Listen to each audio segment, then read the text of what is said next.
Alright folks, welcome back everyone. 皆さん、おかえりなさい。今日は24日目。It is it is a 24. Yay, got a lot to do today. We're in our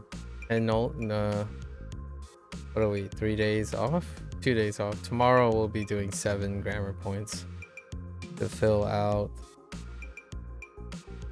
our N5, and then we'll be entering into review period or practice period for our N5 grammar points from yesterday. And two things. Actually, it's kind of like 3 things. I forgot about the Skidu thing. I guess we'll fill that out as we go. The one was the verb, right?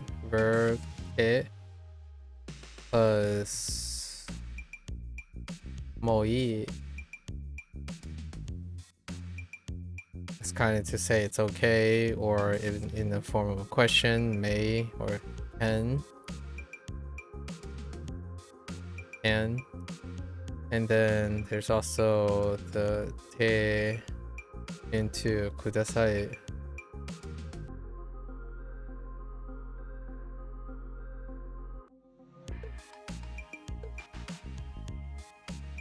Another Danny. Kudasai, which is to ask someone to do something, right? Politely. Also,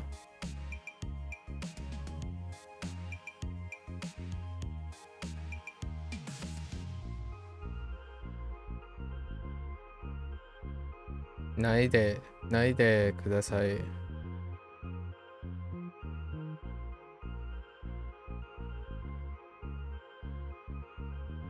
Please not do something.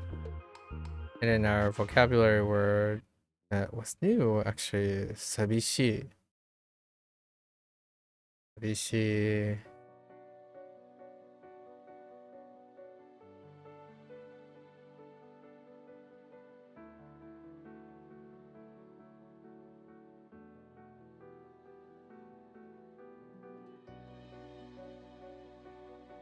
Yep.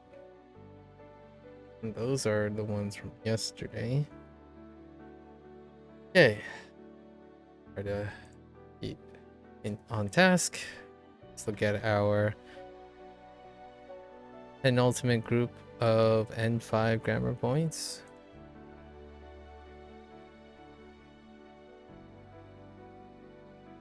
Okay, so the ending, the ta ending for the verb, sure, and then koto ga aru, have done before.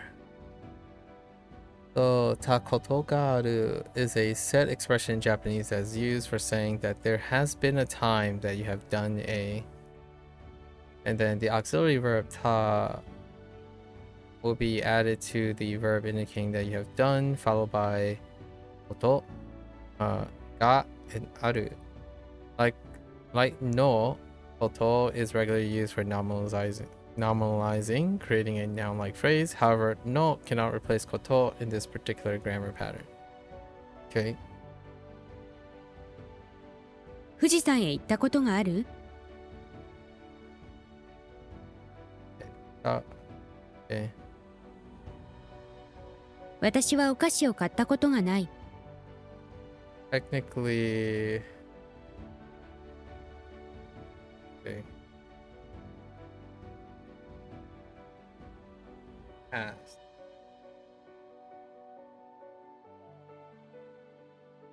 Have I missed you? I mean, are you gone? What would have been happening?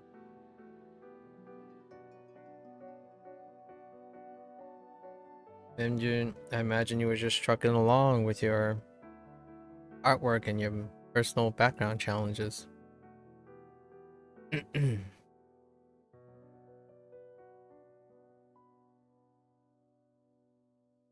From these examples, we can see that nai, the negative equivalent of aru, may also be used when you want to express that you have never done something.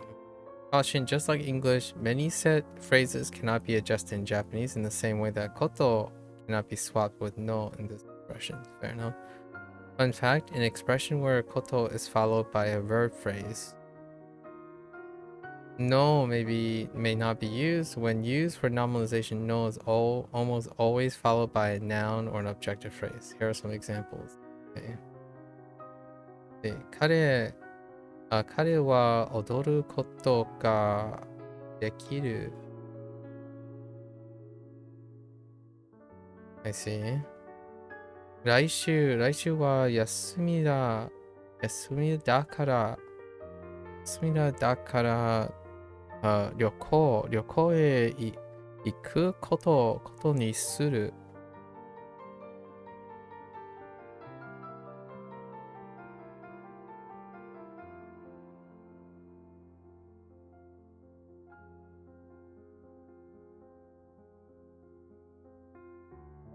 Okay. I see. These are various examples. 今日は寝るの。今日は寝るのか。Oh. 遅くなることになる。Interesting.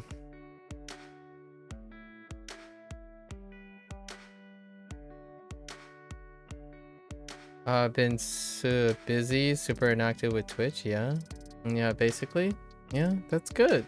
Keeping yourself busy. You have a couple questions about something for Bunpro. Would you still consider this beginner level? Like, what do you mean? Like what I'm reading now?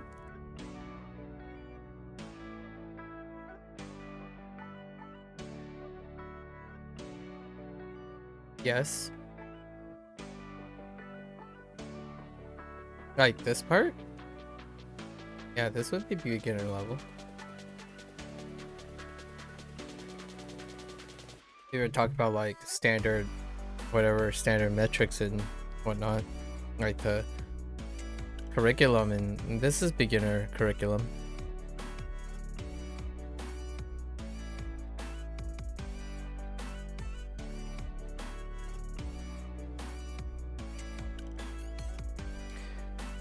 Bunpro does this thing where when you read a grammar thing, yeah, because you're not really familiar with the have done before grammar, and it seems like different programs organize so differently.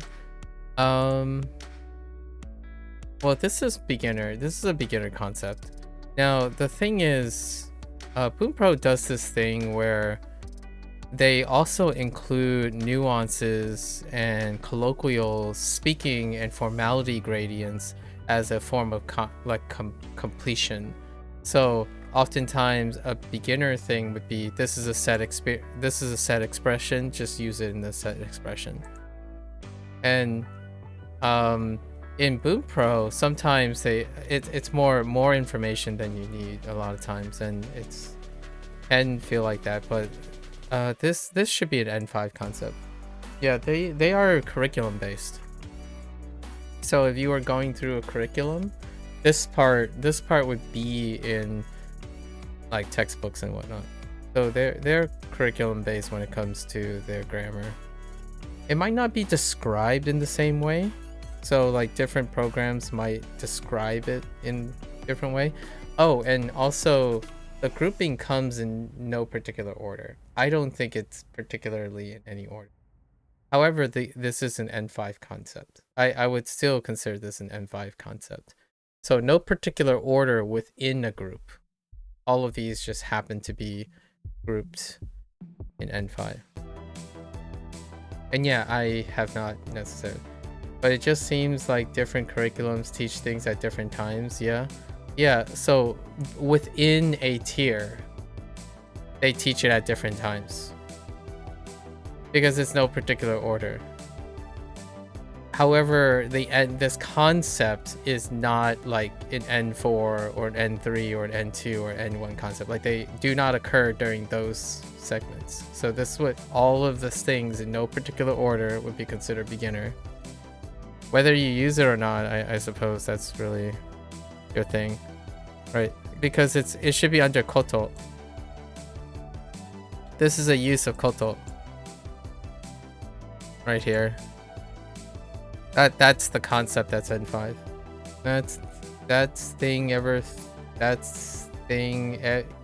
Everything is in different order and you find that confusing. That's the thing you find. Yeah.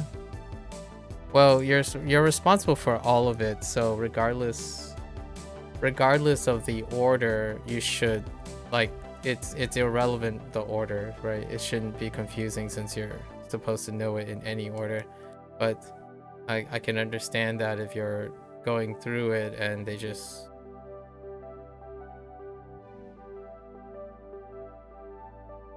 if somehow you believe that the order helps you learn something, then the organization is something that you would have to decide on your own. Like, for example, I've used several grammar sources in the last 2 years, right? In the last a little over 2 years. And I reorganized them myself. So I see why they ordered certain things. They're cross-sectional. And then I do vertical on some of these things. Like, for example, conjugation is vertical for me as opposed to horizontal. Sort of, you just want to be sure you're not skipping or missing anything. See, that's not... Okay, I mean, sure. I'm not entirely sure if I understand why you would be concerned about skipping or missing anything when you are going to always be missing something until you've mastered something, but you're always going to be skipping and missing something. Like, what I mean is, inherently, if you're worried or you just want to be sure, you're never sure. I would say one of the realities of learning is you're never going to know everything. So regardless of what you're thinking,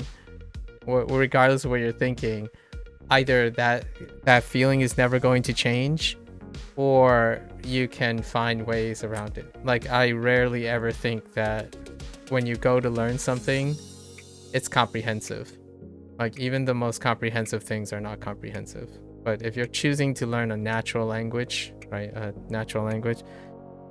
you're going to miss something.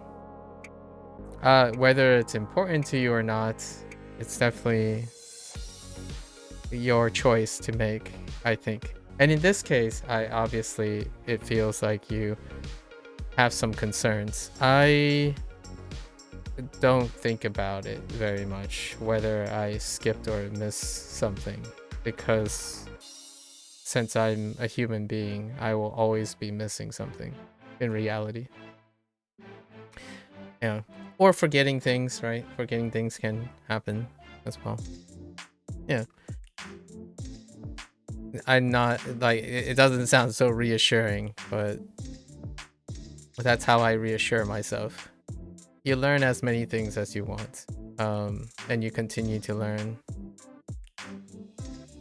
I think one and done, the idea of being able to, like, worry about skipping and missing is a mentality that is for people who like to view the world as one and done. As in, when you learn something, once you learn something, it's considered learned. So you're never gonna get to a position where you feel like you might have missed something or skipped something. That kind of situation, and that can be a tough thing to negotiate. Unfortunately, I'm not a person that empathizes very well with that. We just learn every day. Pleasant surprises here and there. Oh, by the way, when I was doing Bunpro, right, what knowledge of grammar is around N3. I'm doing this over again because I want to know how Bunpro presents its information. So it's not a crime to forget things occasionally and relearn, basically. That's what I'm trying to say. But it doesn't make other people feel better. Like what I mean is, I spend a lot of time talking to people, and when I say these things that are part of reality that happens because you're human, right? You're a single person. it doesn't make it feel any better for the other person. The other person will say, well, it sucks. Why do we have to relearn things? Like, why are we going to forget things? Like, I don't want to go back and remind myself of all the things that I forget. And I don't want to like spend all this time like maintaining the things that I need to. And it gets harder and harder because you have more and more things you want to keep and maintain. So yeah. And I'm talking about young age people. Old people, I'm like, hey guys, I'm looking at this photo of us here, and I have no idea what happened in this photo. Do you guys just want to like band together and try to figure out what the details are in this photo? Because I don't remember this. Yeah, no, you get it. It's a good point. And you know you're studying the various ways program states. Yeah, so I do it over again. And for the record, Beth, I don't remember this point. Like, so many of the Bunpro like beginner stuff, you know, like beginner stuff, I sort of know, but I only know it in the sense of not it being explained to me. So I like reading this stuff because it's interesting to see how they are going to try to explain it to me. I can't tell you how much more interesting to say things like auxiliary verb, standard register, and like adverbial phrase, adjectival conjunction. I think that's hilarious, or like that's just intriguing to me. So I don't remember this point either. And I went through the N5, N4, and half of the N3 list twice. 2 years ago, last year, and then now we're doing it for the third time. It gets faster, you know, like we're maintaining things. It gets faster, and I'm basically just looking at examples and whatnot and learning how they word things. Interesting. You have tried various programs to see how you like them, and you always learn something different. Yeah, isn't that fantastic? I don't know if that's a good feeling for you. I think it's... Have you ever been on a bike and ride a bike with training wheels again? As you explain, maybe that's not a bad thing. Yeah. Have you ever been on a bike and then like put on training wheels again? A lot harder than you think. Like what I mean is, like, it slows you down. Like training wheels heckin' slow you down. There's only there's only one instance where like it's like a, you know, a fun outdoor activity, like a fun gag race. So I was on a bike that deliberately had train, like it was supposed to be a goof. It's like a really tiny bike, and man, that stuff is hard. I half thought about it would be kind of comical to pick up the bike and just run with the bike. It's like you could run faster than pedaling a tiny bike with training wheels on it. Life worth discovery. No, but fun fact, you never got past training wheels because of various life situations. Oh, okay. Fair enough. I haven't rode a bike. Maybe it's getting close to 2 decades, so when I'm thinking about these things, most of the stuff involves gags. Like you're doing it for gag, like a scavenger hunt or a picnic thing out in a park or something like that. It's interesting. All right, yeah, we got a lot to do today. We just got through our 81 Ikani lessons. Let's keep on going here. So I guess I kind of understand. They said it's usually followed by noun or an adjectival phrase. But is this considered an adjectival phrase? I guess so. Asoku naru koto ni. I don't know. Like this, okay, technically this is koto, but they have a nominalizer of this. Wait. Yeah. All right.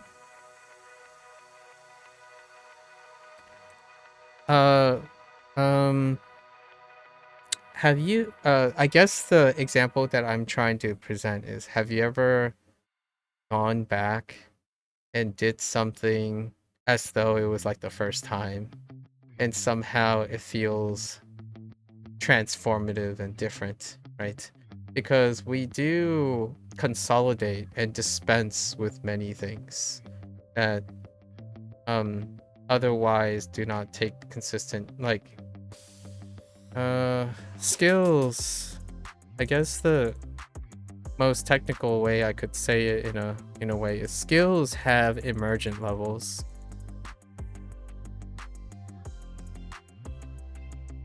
So sometimes the emergent levels make it so that you don't access certain things. So for example, if you eat, right, you're not accessing the idea of chewing. Chewing is at a specific level of perception. Eating is at another level of perception. So when you eat, you're like, oh, throwing something into your mouth. But chewing is at a different level. So when it comes to like grammar and stuff, grammar is at a particular level of thought. But then when we think about the things we do when we become not beginner, when you become like an intermediate, or all the way up to like a native speaker and whatnot, this emergent level require that you typically don't use certain things at a different level. So over time, what seems like beginner level can be forgotten or difficult because they're not necessarily involved at the at the emergent level you are. Like for example, I could explain to you how your cells replicate. Cells replicate in different layers of your connective tissue, or you can feel muscle soreness.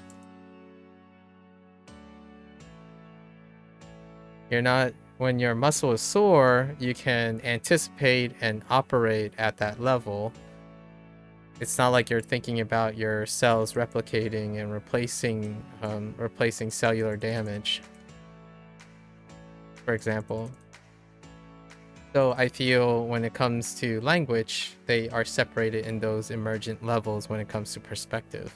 So you might actually be able to process that last grammar point when you read it in a sentence, but when you see a grammar point presented as a grammar point detached from sentences, it might seem new until you see it in a sentence where someone says something to you because you have advanced past a certain point. I'm like, oh, that's the same point that this grammar point is making. That's kind of does occur quite a lot. Like sometimes triggered and recognition how do you spell recognition? Recognition occurs at a different, like it can be fairly separated from concepts like this, like explaining concepts like this in its like interesting form. So I don't know. That might be something to consider.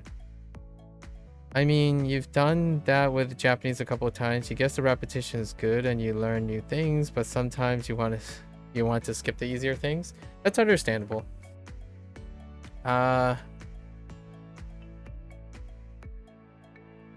guess I already said my bit about it. You have recognition things when reading, or you have recognized things when reading before.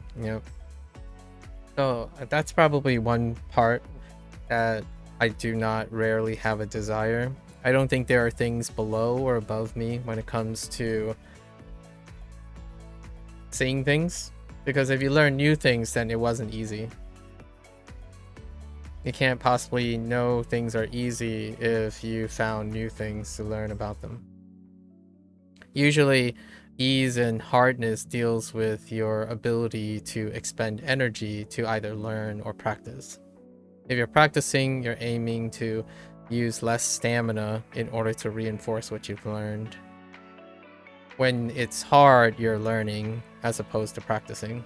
So typically those words, whenever I hear easier or harder, most of the time it's hard when you're learning, it's easy when you're practicing.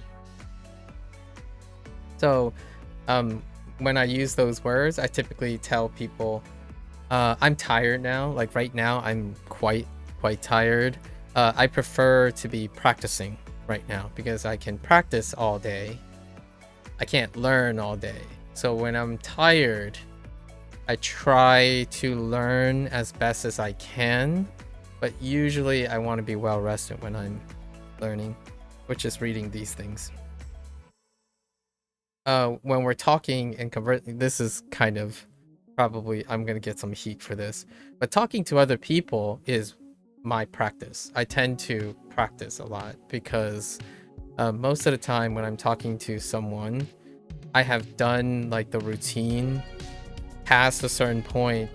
Like I've known people, several thousand people for like over a year and then never talked to them again over and over again. So it would take someone to exceed that point before I stop practicing communicating. So that means that when I talk to someone for like the first year, it's practice. That means it should become effortless, and that's kind of why humans are awesome at adapting. So whenever someone tells me like, oh, they're having problems, it's like so much, it's so hard to talk to a stranger. The idea is that tells me that this person hasn't talked to a stranger past a certain point because they haven't practiced it enough to see enough things and not have skipped or missed a lot of things. So the more practice you have to a certain threshold, you can do it more endlessly. So practice makes things easier. It is always hard when you haven't learned anything. So oftentimes whenever I think about when people say, do you want it easy or do you want it hard? If you think about doing something easy, you're practicing more so than learning. And then when it's hard, you're learning more so than practicing. They both occur in the same session, but the idea is the difficulty relatively goes up when you're learning something. And then the difficulty goes down when you're practicing. So if you want something that you're learning for the first time to be easier, you have to practice the thing that you learned. And that's what I'm doing soon. So we're about to conclude the N5 deck, which was in 25 days. So tomorrow would be the last day.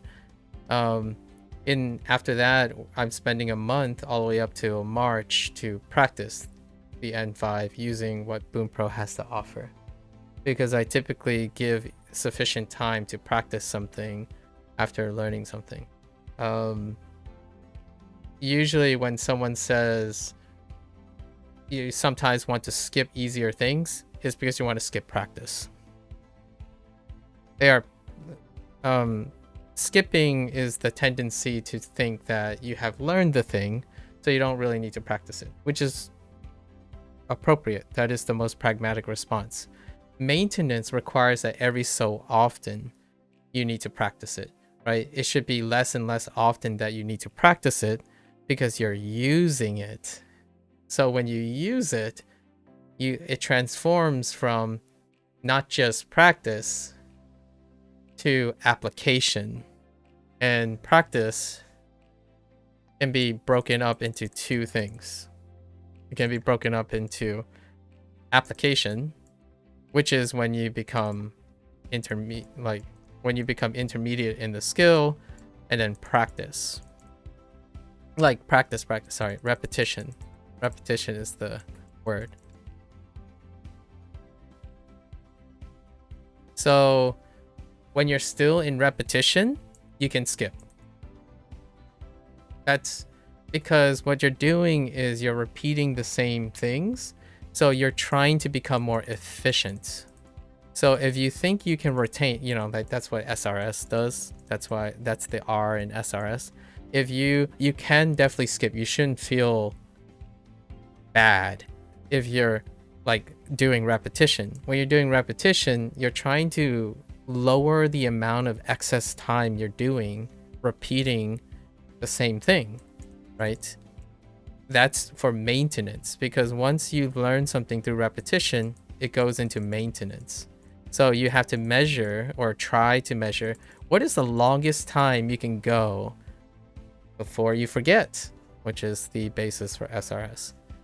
However, sometimes you can just at some point when your life circumstances and your conditions change, you can legitimately move all of your efforts to application, and you're no longer require maintenance because they're part of your habits now. You have developed repetition into a habit, and a habit is reinforced by the application. So like if you move to Japan, the habit is that you no longer need to use SRS to learn and maintain the emergent level of function. You can use that function and you no longer have to maintain this. So that's like native speaking. When you're constantly speaking that language, you no longer require to maintain it. So at some point you're trying to find an application and shove it over there. For me, it's video games. Next month we're going to play a video game, and talking, so like I don't go over these grammar points, because I do like, when I say that I'm familiar with these grammar points, is because I actually do explain these grammar points to other people. So over time, when someone says like, oh, I don't like this grammar point, it's like, do you have an opinion on this? And it's like, well, hey, I just used Bunpro and Tofuku's site and read a bunch of blogs by Hey Kim because people wanted me to read that, and then saw a couple of videos in Kiradali. Here, I'll explain what they said about this grammar point. So that's my application. So then I don't have to go back and like SRS this myself or anything, because with every application, the habit is ingrained. And communication is very similar this way, like this rodeo of talking about organizing, the thing about thoughts, about missing things and skipping things. Those things I talk about within the first year or two of knowing someone.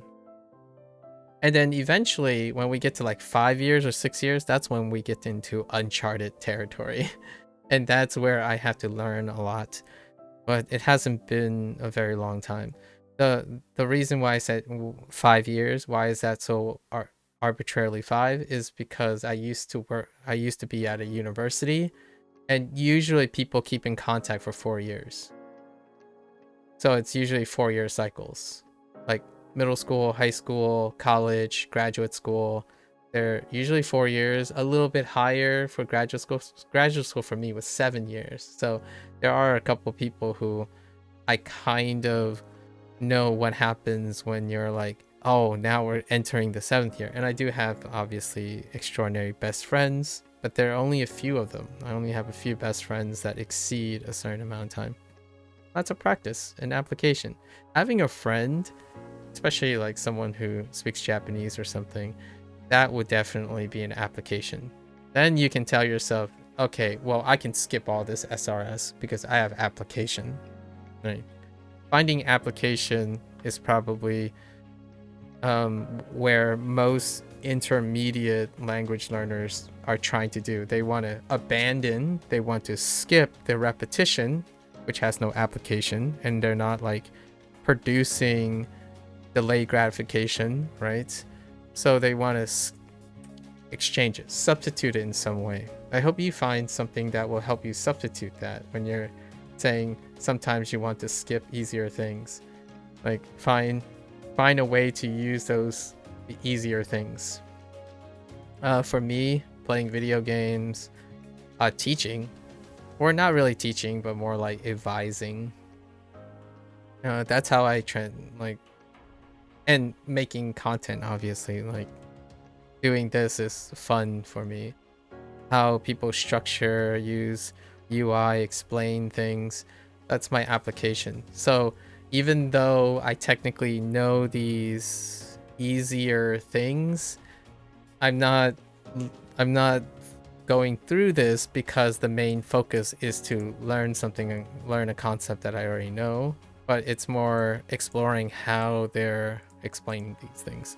Because one day, whenever someone asks me, hey, can you explain something to me in Japanese but use English because I'm a beginner, I can.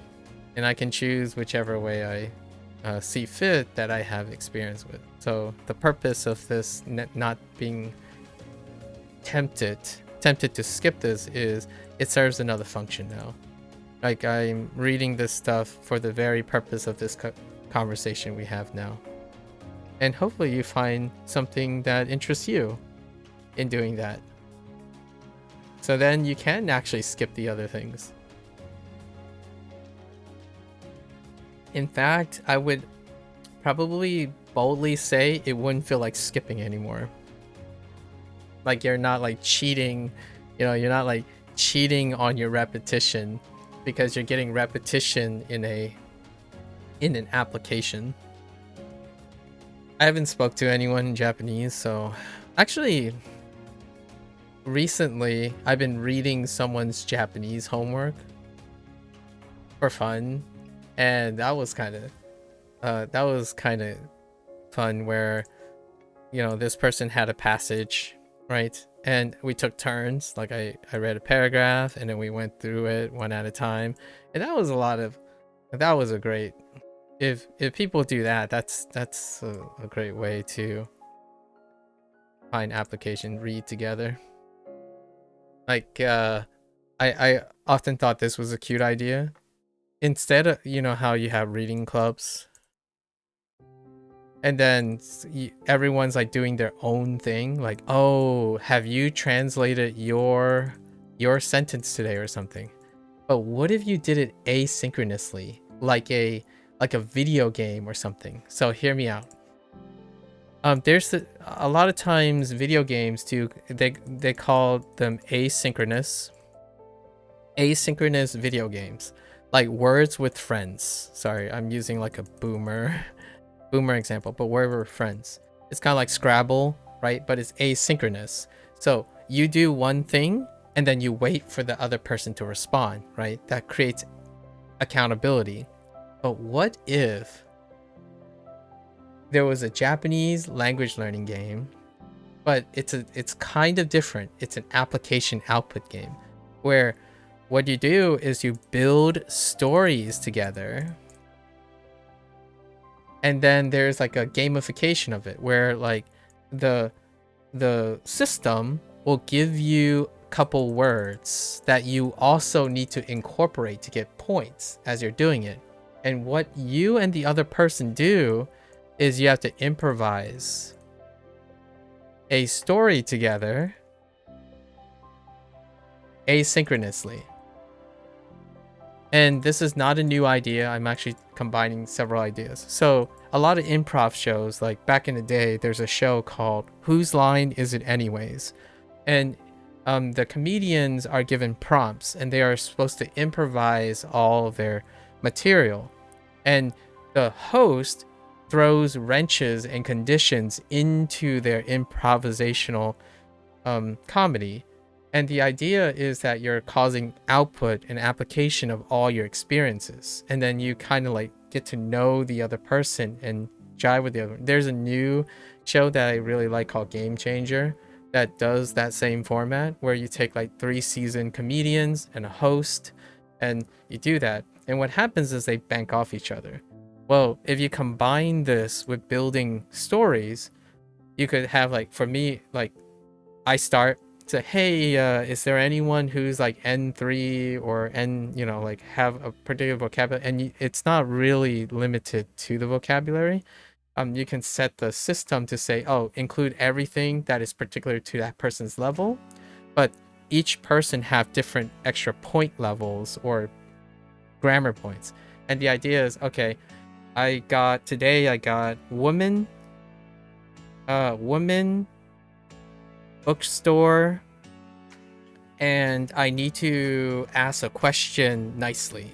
So I'm like, okay, so the woman went into the bookstore and she asked if there was a book on gardening. Send. Then you wait for your partner. To get their prompt to add to your story. And then over time, you get to look back on your story, and you can even make this into a multiplayer game, like 3-player game, where the first person writes the first sentence, they get their prompt, the app is going to tell you all this. The second person then inserts, like, maybe they got a prompt for the store owner. The store owner knew exactly the perfect book, and he was able to tell her. So then they write their own Japanese sentence, right, to complete the next part of the story. Then the third, then the fourth. And if the people are accountable and they keep advancing the story, eventually they'll build a story together. This is very similar to, like, there are many ways this can play out. There's also drawing versions of this. Basically, each person takes time drawing into a picture, and that picture develops between the two, but they don't simultaneously do that. They add something and it gets developed by the other person, and then the other person has to pass the baton to another person. So I don't know if this type of thing exists yet for like Japanese entertainment, like Japanese language entertainment, but this would be an excellent way. Like, I'm not great at like programming and whatnot, but I have in another 2 or 3 years, I do want to see and shop around for something, because I do want to pitch an idea to someone to make an app for asynchronous story generation using language learning. And this is kind of falling off of like dungeon stories, auto-generated stories and stuff like that, but it's specifically surrounded by incentivizing humans to output to each other. So it creates accountability partners, consistency between accountability, and it builds communication between people. It's one, like, it checks a lot of boxes that are very important to me. Support communication, circumvent and remove non-human generation, because when you want people to communicate with each other and be together and use natural language to communicate between humans, you actually have to bring them together in a common task, and that common task has to be elevated for personal individualism, that kind of thing. It would be so cool to design something like that with someone conceptually, because I'm not a coder or anything. So recently, today, I just got the message back from someone who was developing a game called Kotoba Dash, and they are finally ready. It's been like 6 months. They've done a lot. I've been like peeking in. So I'm gonna cover that when they're launching. They're launching next February, at the first week of February. Like in 2 weeks or something. I still have to set something up like that. Honestly, you wanted to play this online Japanese Scrabble game, but Apple got rid of the app because devs stopped updating, so it wasn't supported or something. I see. I think it's awesome. Like, there are so many interesting ways that like English speakers are already interacting with each other, and you can so do that with Japanese language learning. They don't exist, like, for me at least, my cursory digging, they don't exist in a manner that checks my boxes, but there are certain things that do check some of those boxes. I've been scouting lately because there's no shortage of people who want to make video games, and there's no shortage of people who want to integrate ideas, but they don't have ideas. Now, that's not a jab at them, because they're busy learning how to do things right now, busy learning how to code, render things, and create logic loops and circuits for video games, like game theories and stuff. So they're building and iterating on things that exist.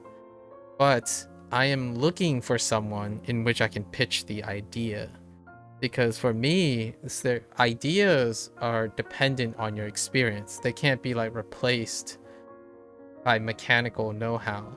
So I would love to find someone who feels like, oh yeah, they are really good at doing things, but they don't believe that they are quite creative enough yet. And they kind of want a project, like a project that can be built off of a new IP. And my thought was, man, I should start constructing conceptually. I've conceptually done a couple things over my 30s, like a board game and like a textbook, like a self-help book, a web decision making plots and whatnot. And it would be really cool. I mean, it would be really cool sometime in my 40s. I mean, stay tuned, I suppose, if it happens. But the thing that I was kind of talking about here is part of a bigger project to create looking for someone who has the capacity to, maybe they're apprehensive about having an idea, like a creative idea, but they have the skills to do it. So it would be kind of cool to collaborate with someone who, hey, creating things is exciting too. But right now, my impressions are often people learn a lot of things. They learn a lot of skills. So we're going to wrap it back to the first comment you were talking about beginners and stuff. I feel like a lot of times people learn a lot and then they find zero application. Like they have no motivation to find any application for it. They stop right before the creation part. What's an example of creation? Leading a conversation in your target language. Because, hear me out, it's already difficult for those same people to lead a conversation in their native language. Their native language, despite you being incredibly proficient at recognizing and triggering and responding in your native language, if you have communication problems in leading a conversation, leading a seminar, leading an idea that is truly transformative from your perspective in real time, without your oohs and ums and staring blanks and nervousness, that's not engaging in a creative process. So oftentimes when people say, when do I feel intermediate in a Japanese language, or like in a target language? Well, the question I often ask is, do you already do these things in your native language? Do you construct, produce output, creatively meander with and integrate and swap with your native language?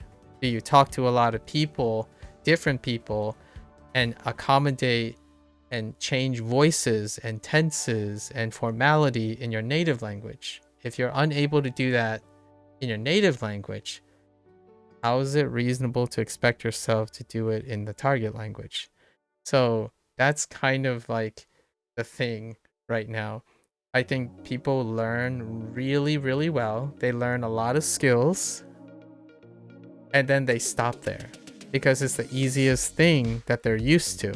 They're used to doing something long enough so that they can reproduce it. They can repeat it.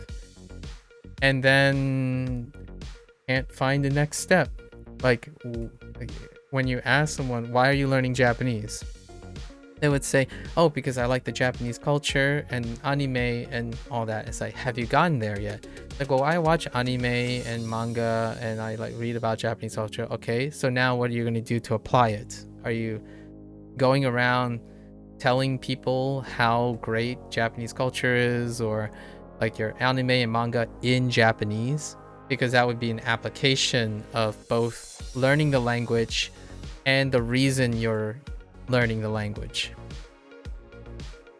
It would be a skip if there's no application. You have no value in it. Obviously, you would skip something that's easy and have no value. And this, when someone said this to me a bit ago, they're not around anymore. They said like, oh, this is too easy for you. And I'm like, what do you mean it's too easy for me? It's like, well, you already know this content. It's like, yeah, but that's not why I'm doing it. This is now my application. My application is like the person that just emailed me back. My application is I'm evaluating how I can transform and build the next thing for language learning. I want to build something conceptually, which I already have on paper. I want to pitch something to someone to make it so that human communication, human interpersonal communication is used deliberately to bridge from a beginner to an intermediate. The intermediate stage requires that you encourage the person to be interacting with an application. And my application that I believe is necessary for people to become an intermediate or an advanced speaker in any language is the ability to form relationships, initiate and construct in that target language with another person or multiple people or 30 people, building one story, building one narrative together. If you can build one story and one narrative together, even gamify it if you want, then you're constructing. You have officially engaged with someone else. You're reading their side of the story, which is part of a singular story, and you construct it together. And then we have, you can do a whole website or a whole social media thing to display all the stories that people have created together. And immediately you go from your self-studying to you have a responsibility and an accountability in initiating and then waiting to listen, waiting to read, waiting to write, and waiting to speak back and forth already as part of going from input only to output mostly. And that's kind of the idea. I almost sound like I'm like trying to sell this. I'm working on how I'm gonna sell this idea to someone and then watch them make magic happen. For the record, it's not necessarily because I have a motivation to make money or something. The idea is I want to give this idea to someone and have them run it, like have them run with it.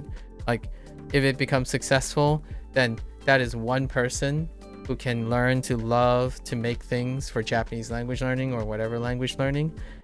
And that's great because I don't really need any of those things. Kind of cool. What I said just now is what I learned in the last 2 years.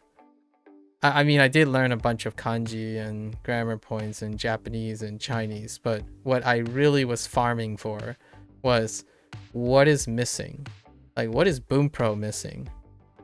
And then what does Bunpro have? But what can I do to make it different? Like, the things that Bunpro have, the things that Wanikani has and Duolingo has, how can you take all those things and then add more to it, subtract a few things, refine a few things, and I have some idea. So learning things over again, that's icing on the cake. I think repetition is good, good anyways, and if you learn new things, that's great. How they're doing it is so fascinating.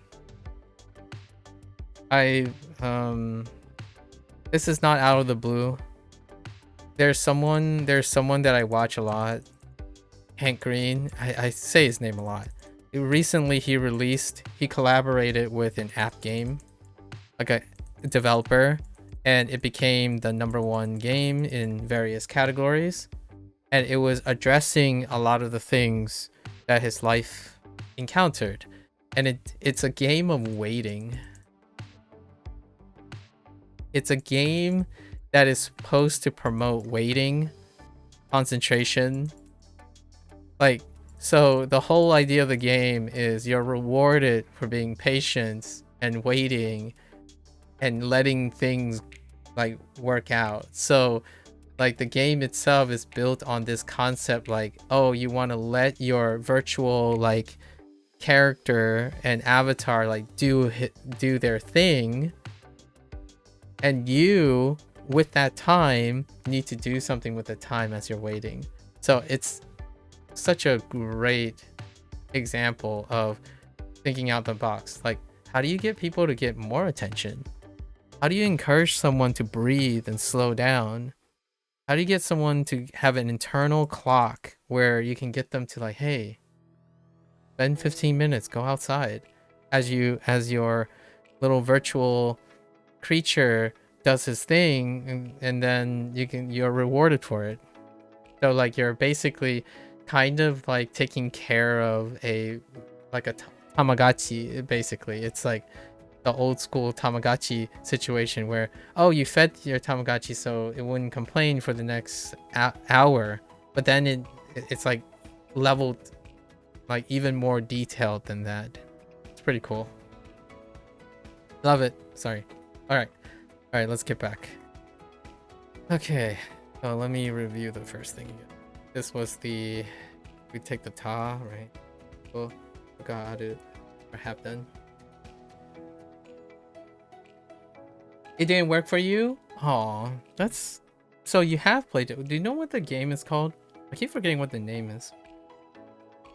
I guess it doesn't have the 100% success ratio guarantee. But I'm happy to hear that you have some experience. I haven't played it either, so... But that's just you. You always just ignore those apps. Oh, okay. What'd you call it? I haven't played those games. Like, I don't... my phone doesn't have apps on them. It's something that I do. Like, my phone is vanilla. It's like stock Android the whole time, with the exception of like my credit card things, like, you know, Google Pay and things like that. So I actually don't have any apps outside of like the occasional I would install like Duolingo or something if I'm away and I can't access my desktop, but usually my phone is completely absent, so I haven't had a chance. I like when people talk about their games and whatnot, but I don't necessarily have to play them. I thought it was a really cute idea, and it's pretty neat that someone like Hank was able to realize something. I don't imagine the whatever I'm pitching, that like language learning, is gonna like revolutionize learning. I feel like it feels great to find an application for what you've learned, right? I'm doing the thing that I say that most people should do. If you think you understand and know, and things are getting too easy for you, application is the next step, in my opinion. And you make something, and that will be forever something that will keep you going. So I learned this stuff and I record this stuff and use Bunpro and stuff because I'm making something out of it. You're bad at focusing. The only way you can do it is to focus with other people, which is why you like stream. I see. Fair enough. You could turn that into something. You can explore all the different ways you can focus with other people on different streams, you know? Like, you can categorize, like, here's my 300-day video, and I can subtype 10 different streamers and then profile those 10 different streamers on different compartments and compartmentalizations on focus, on my own focus. Here's my story, or something like that. That sounds pretty amazing, because while you're doing that, I don't have time to do that, right? Someone else could be doing that. That'd be pretty neat. For myself, this is my vision going forward. So whenever someone asks me, why are you learning N5 concepts again? Haven't you learned N5 concepts the last 2 or 3 times? I'm like, yes. That's not what I'm building. I'm not building what you might be thinking. If there's anything it would be cool to say in the future that's unexpected is, imagine what a game would be like for someone who spent most of their time focusing on N5 to N3 content, but what they focused on was harvesting as many different ways as possible, marry most of them together, and produce a product that helps someone transition from beginner to intermediate. at the cost of, like, you know, maybe never ever becoming an expert at, or like a native speaker at Japanese. But I certainly know what I like. I like to get people started and then give them or try to give them a platform that encourages them to be consistent enough that they can exceed me in the skill that the product is supposed to build. So that to me is what I describe as teaching. A teacher is there to lay the foundations, or attempt to lay the foundations for someone then to ultimately supersede them. Right. The greatest joy is, at least in my opinion, as a role advisor or someone who's teaching another person, is to watch the person you're teaching blast you out of the water in a couple years. Because then you were successful. Otherwise, like, if you see them wallow in pain in the corner and they never outgrow you, in my opinion, that's not a great indicator that you have made a significant impact on them. Not that it's not significant at all, but one would say the gold standard is to watch someone you're helping beat you at everything. That's the whole goal. So it's really interesting when people think that I value my mastery or my clout over my ability to be able to get people to do things that they otherwise don't want to do but have to do situation, right? So whenever you're angry about something, or you're kind of sad or demotivated, my goal is to apply my experiences in order to motivate someone. If they're too motivated and they're going too hard, bring them down a little and slow them down a little so that they don't like derail and like flip over or something. Pretty much. All right. So we remember this. All right, let's go to the next one. So this is our third point on teiru. How does this... We're gonna have to read the first 2 points again, honestly. So this is a progressive, right? Okay. Progressive or has done. So the third most common meaning, in no specific order, that teiru is used for in Japanese is the repetition of common activities, right? Like a habit. This is for things that are not continuing, but happen so often that are considered to be continuous, like going to work, having a hobby, and similar things. I see. 私は毎日ギターを弾いている。毎晩9時に寝ている。彼は学校で働いている。Due to iru being one of the verbs for existing in Japanese, the teiru form is closer to continuing to exist in a specific state, rather than aing in English. In this construction, it can be thought of as to be existing in the state of performing a regular activity. Fair enough. With this meaning of teiru, to make it easier to understand, expression of time are often used. This can be things like mainichi, maiban, and maishu, and similar phrases. Fun fact, regularly in novels, manga, and specifically some parts of Japan, oru may be used instead of teiru with the same meaning. Interesting. Ore mainichi benkyou shitoru. Interesting. And then we have to go over the other te points, and Bunpro has this feature. So the teiru form describes an ongoing action or state, right? In the teiru first mark, it expresses something you're currently doing, right? So that's the progressive. In the teiru third point, it refers to a habitual or repeated action, even though it's not continuous, but it's repeated. Fair enough. And then we have the related second point, where it talks about an ongoing action or state, but this form is used with verbs indicating a single change in state, like something has changed and it continues to stay in that state. So when you die, you stay dead. That's the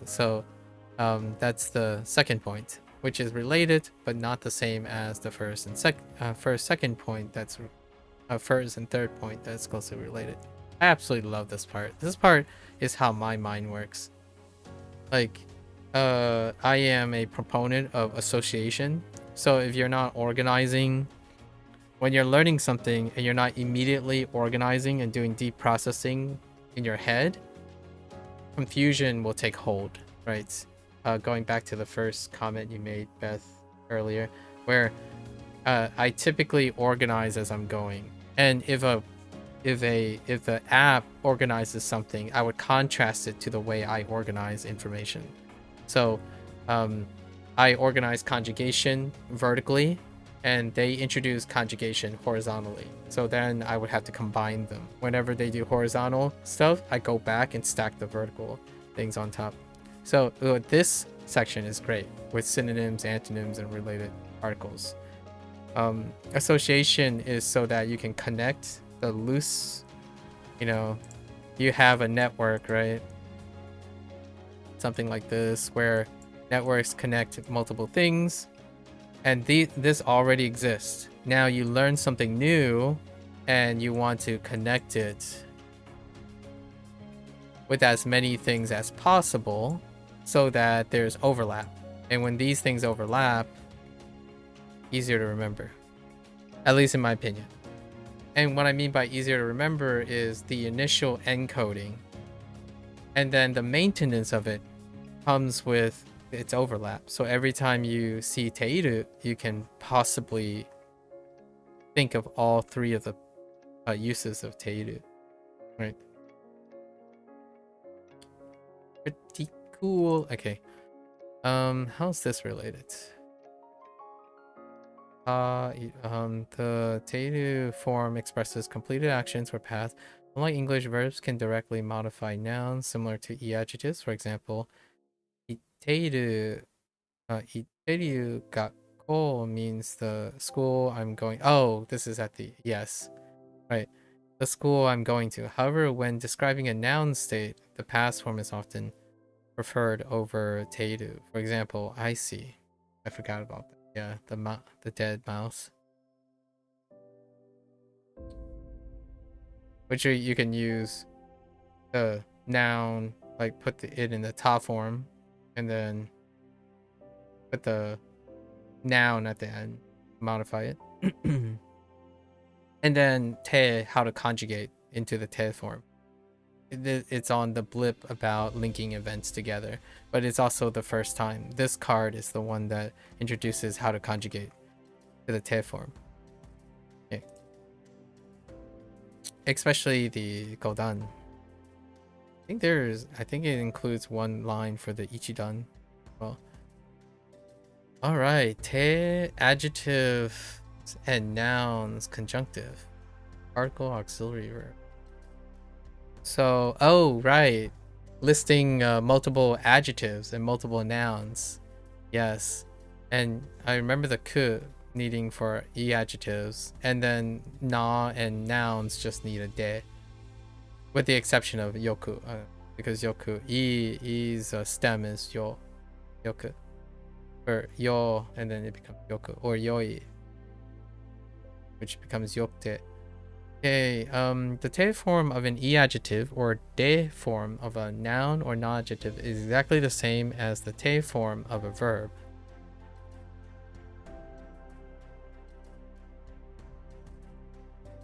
I didn't make that connection before. Yeah, it is, huh?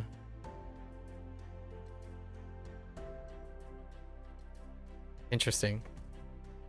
In that it carries the meaning of and is used for linking. It will allow us to list multiple qualities, traits of something.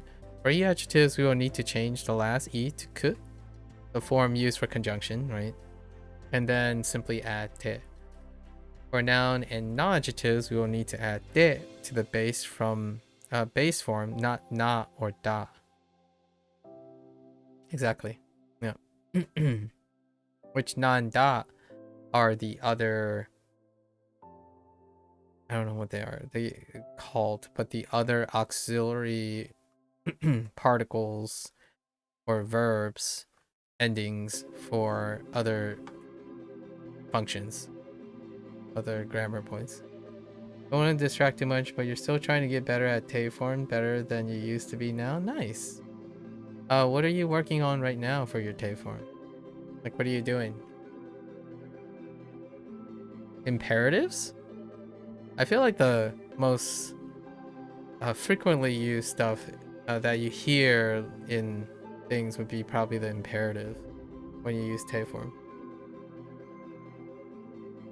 And also permissive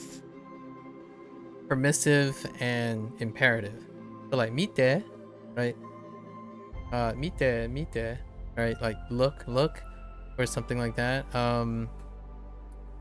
Like, you know, kochira mite, like over here. What look at this, right? Or something like te mo ii, right? Like, so like hana, I don't know. Hanashite mo ii, te mo hanashite mo ii, like is speaking okay or something like that. Like just really beginner stuff still, like conjugation in general, as opposed to mass form. Yeah. Well, hold up. Yeah, I understand what you mean.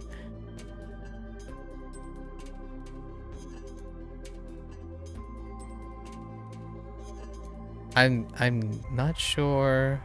I'm trying to think of, is there a place where you use mas form and te form at the same time?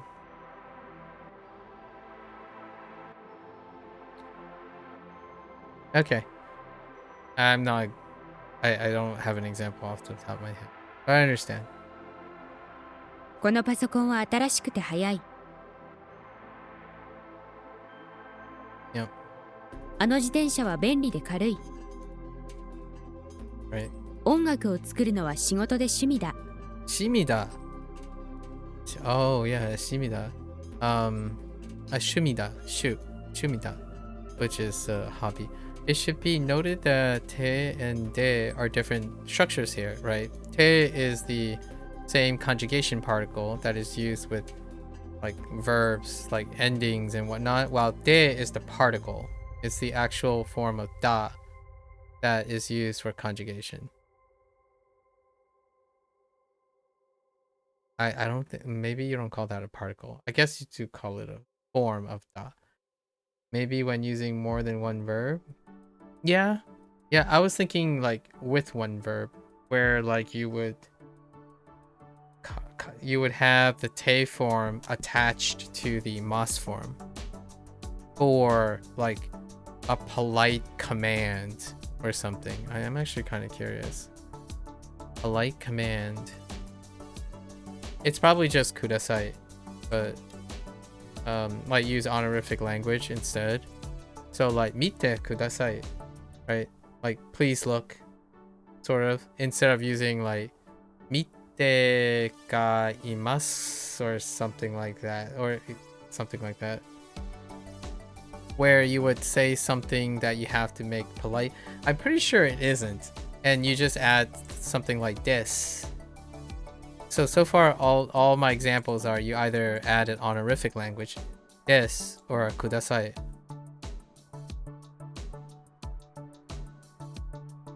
To the te form. So if you need to like do something, or like most of the te form, to make it polite, it ends up using an honorific language instead of like using the mas form, right? Like converting it to a te plus the mas form or something weird like that. That's what I was thinking. I'm like, is there a Frankenstein where you would use, like, you conjugate it to the te root? Like, for example, you take the verb and then you take the te and then you add the mas form. Like you just amalgamate it together. It's like, oh, that's like a shortcut to saying this is happening, but in a polite way, or this you should do this in a polite way. Maybe like they would they would add something here like nasa or something like that. Nasa, and then it would actually technically be the te form plus nasa added with the mas, which tells you like the closest that I have recently is the nasaide or naide, sorry, naide. Right, when you do naide, whoops, I missed the e. When you do naide, you're asking to not do something, but there is a chance that you would end with a mas form, but I don't think so. Yeah, I think so. I think that might be the example I'm thinking of.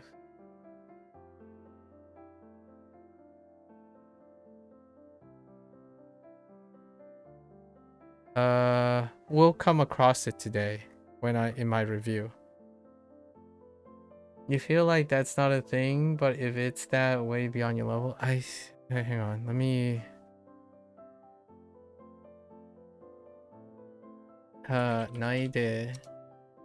Can I do naide? Okay. Oh no, it still ends up kudasai. Just kidding. Yeah, no. There isn't. I mean, you could get like dewa arimasen, ne? Oh no, but that's multiple. No, that's multiple verbs technically. So a lot of the stuff is just multiple. Like you could use like narai, narau or iru, and it would just be like iru and narau can be conjugated into the mas form, and it's attached to a verb, another verb that is in the te form. So like, please do not do something, or you cannot, like, there isn't something that is doing something is probably the closest. Otherwise, it'd be something like kudasai or something like that, it seems. That's all the examples I can think of anyway. It's interesting to think if there is. Not that I know, but it is fun to brainstorm what kind of Frankenstein you can do for fun. It's kind of like playing I don't know if you're a Legos person. I didn't grow up with Legos, but I always happen to think when I'm drawing or like building something like Legos, when you start building, you're like, oh, I kind of know the fundamentals. This is a L-shaped Lego. This is and then you start like putting them together. It's like, that looks kind of nice, but it's not exactly correct. You know what I mean? Like, it's not the thing that's in your head, but it's like the thing that's in your head. It's not exactly like it. And then when you're building, that's kind of fun too. And then you find out like, oh, okay, this is how they do it. It's like, that's fair. But you had fun building with all the rules that you already have. So that's kind of what I was doing. Like, I wonder if you can get a te form with a mas form in one verb. All right, so basically we're good. It should be noted that, right? It should be noted that te and de are different structures, right? It is the same de as the one that is used in the formal version of da. Oh, de aru, which will be learned later. Okay, fair enough. Caution: like other te forms, teiru's 3 points. The te or de form of other words can have several possible meanings. These meanings are as follows: linking, like and, right? The te form using as and. Reasons, like with a or because of a.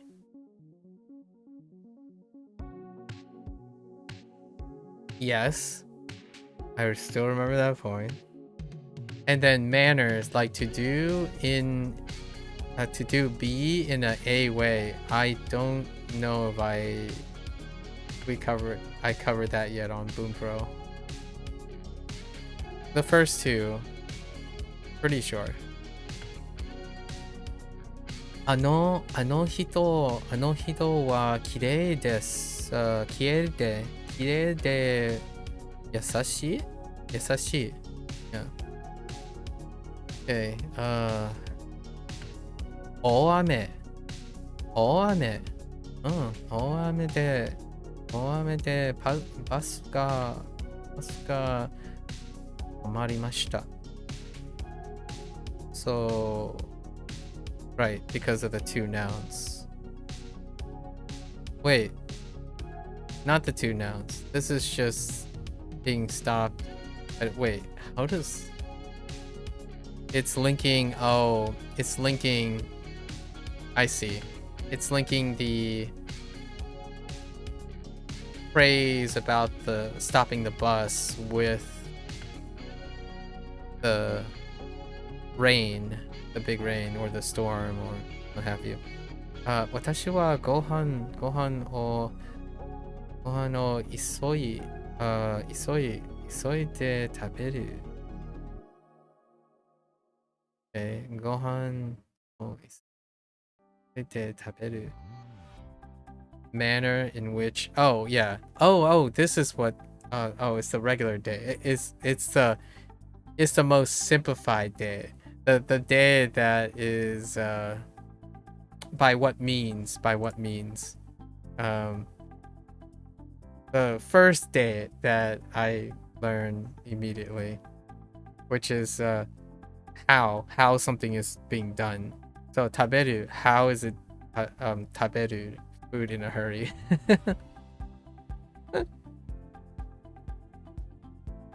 As with all other conjugations of e, remember that it will be yokde and not ikude. Yep. Okay. What do we have here? Right. This is the one here, right? Oh no, it's not. It's actually the one where it's a particular order, a sequence, where you take adjective, noun, and verb, and then they're same fundamental pattern, and then you can string together things in particular order, right, as they're mentioned. Okay. Qualities and states. And both.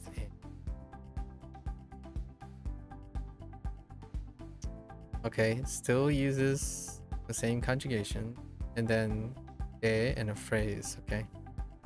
The te form of an e adjective or de form of a noun or non-adjective is exactly the same, right, as the te form of a verb, in that it carries the meaning of and is used for linking. Building on from the adjective plus te, noun plus te, grammar point, instead of linking adjectives plus te plus be is used for linking an adjective to an entire phrase.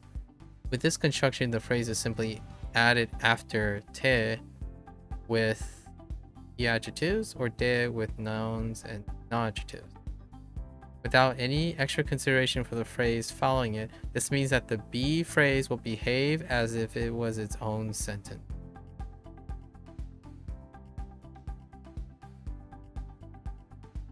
Tanaka さんの犬は大きくて遊ぶのが好きです。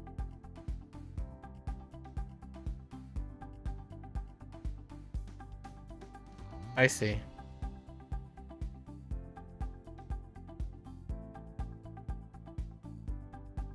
And the topic is inferred because it's marked before this.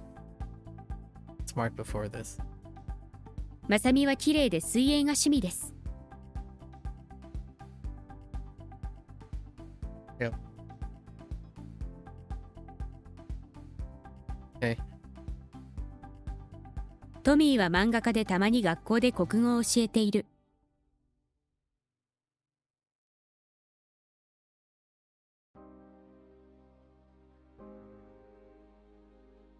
Dang.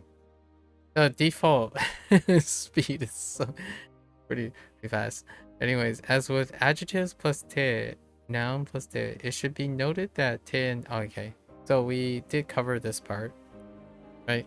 And then like others, we talked about the manner, reason, linking manner and reason. And then these are 3 examples, right? このスマホは新しくて速い。このアイスクリームは甘くて美味しい。声、声、声を出して話してください。Okay. Oh, interesting. Project. Hashtag. As with all other conjugations of yep, fair enough. Alright. Last point for the day. No ga heta. Okay. Not like to be bad or be poor instead of jozu. Right.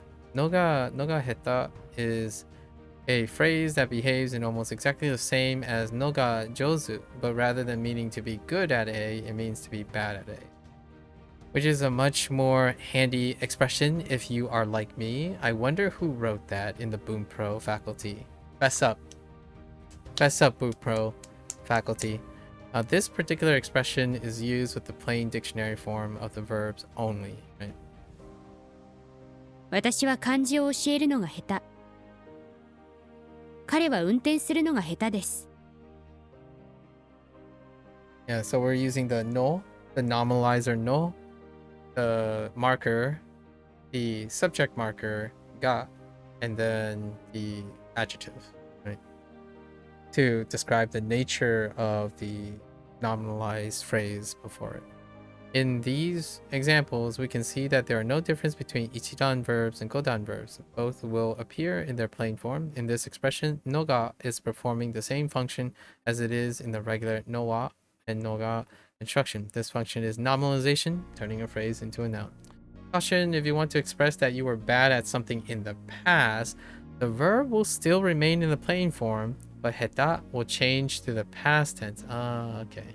Heta datta. Okay. Fair enough. So, 去年まで料理をするのが下手だった。Okay.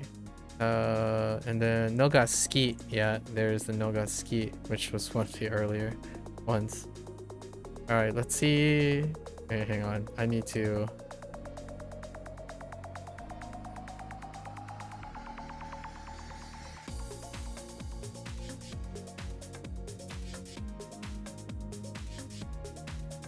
Okay. All right.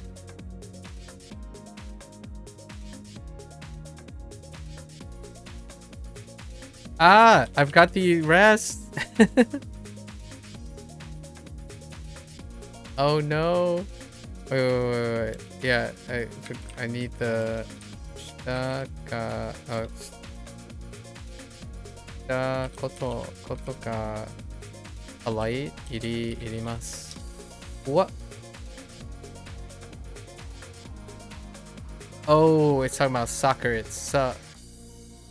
Oh, it's playing soccer itself. So it's the shita koto ga ari. ここでサッカーをしたことがありますか？ arimasu ka? And the question, I am. They're progressive. Yeah, progressive. So, whoops.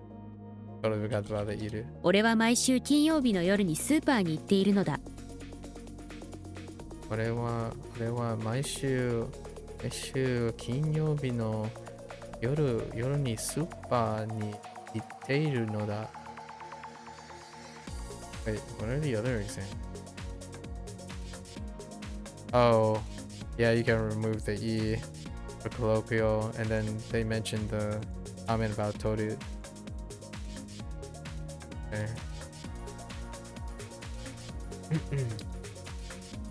Atarashi and what? Oh. So this is E adjective, so what? Tarashikute. Oh my gosh. Tarashikute. 新しい、新しくて。 Lisa? Oh, name. Sega. Sega, oh, junction, right?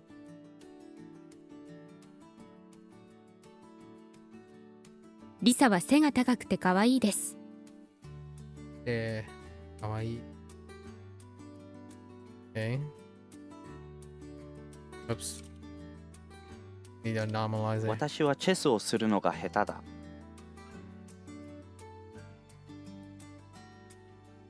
Alright, let's go to our 20 vocabulary words. What time is it? It's midnight. We have like 240 reviews or something today. Sticky. Yeah, sticky, alright. Hang on. That is sticky. Sir. Nope, not surface. I want to know the left kanji.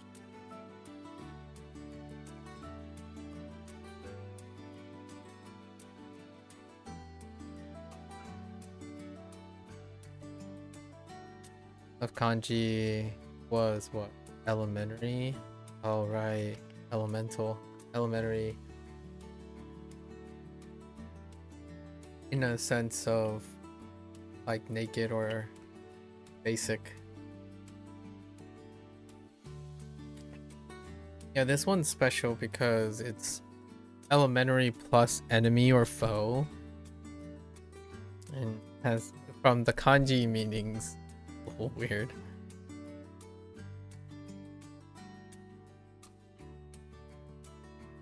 Yep, shinpai.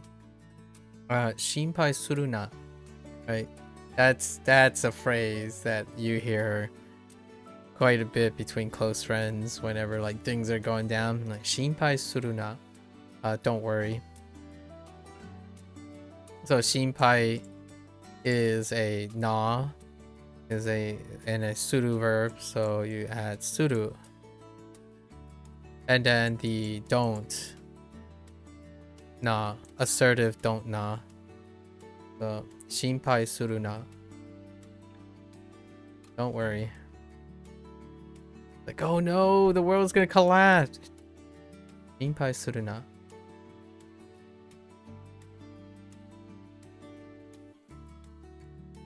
Kolcha.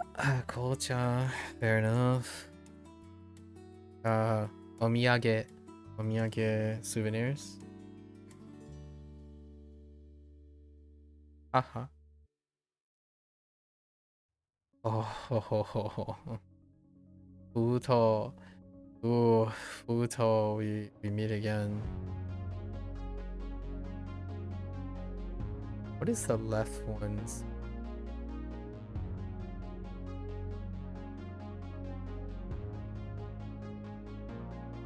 What was the basis for it? A seal? I don't think I have seal yet.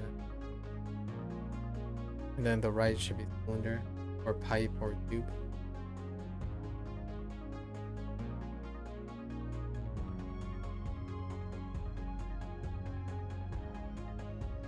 Okay.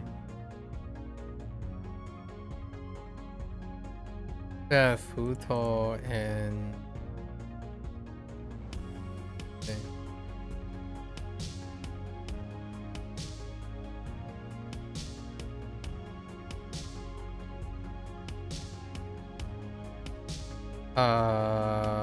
What? Kopu. Oh, kopu. Kopu. I can kopu.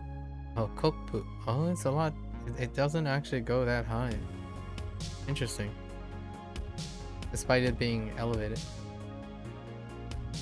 Oh, seta. Yeah. Seta. Seta. That's really funny that Chichi. Zashi. Right? Zashi. Atsui. The other thick. This is like deep, heavy, dense-ish. Thick, like hard, thick. Depths, thick. as opposed to futoi, futoi for thick too, but fat thick. Chaketto. Yeah, chaketto. And kusuri. Kusuri. A small bribe. Interesting. Glaze for pottery. I can kind of see that. A bribe. Kaze, yeah. Kaze o hiku. Kaze o hiku. I talked about this many times when we already got kaze. And then I needed to know if they're gonna give like, since they already did like shower, right? Shower or airu, you know? Shower or obiru, abiru, right? And then there's also like ofuro or hairu. They would have kaze or hiku because they're kind of special in a way. They're set phrases. Zenbu. Zenbu. Okay. Where's my Zenzen at? No? So? In that way, thus, such. So. Is this the same soul? They just want to introduce ran to me? A word used to indicate agreement, especially with... Okay, it is. They have the kanji. Oh, it's ran? That makes sense. Okay. I usually see it in kana, so... do. Or how, in what way, yeah, how about... Okay. Ano? Say, well, ano, I'm expecting like it or being next or something. Demo. Okay. Fair enough. Pseudo quack in name only before an occupation. That's interesting. Or lack of anything better to do. Amo. Amo. Amo. Amo.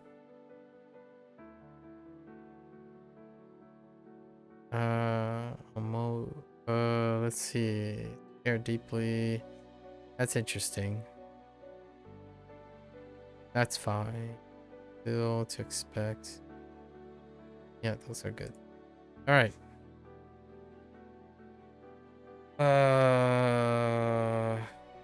Dang it! It's another nice. What nice do we have? Dang it! I already forgot which nice this is. Oh, it's probably kirei.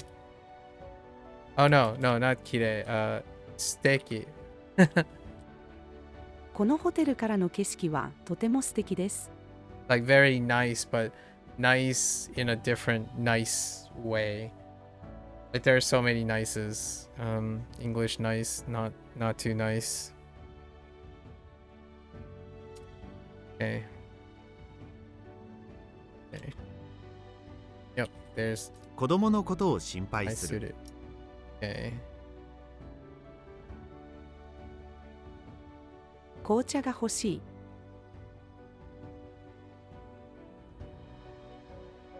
これは日本のお土産です。 母にプレゼントを買う。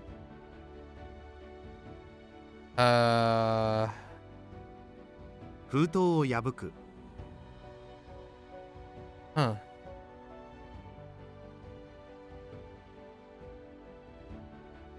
Yep. あなたのコップはどれ？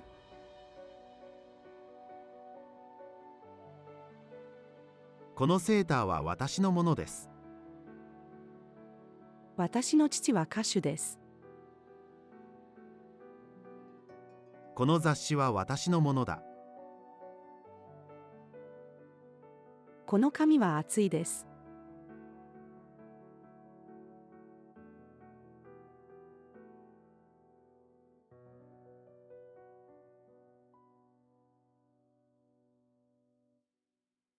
How do?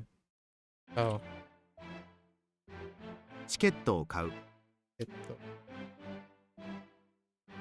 父は毎日薬を飲んでいる。I don't think they had kusuri o nomu yet as a set phrase. Did they? Huh.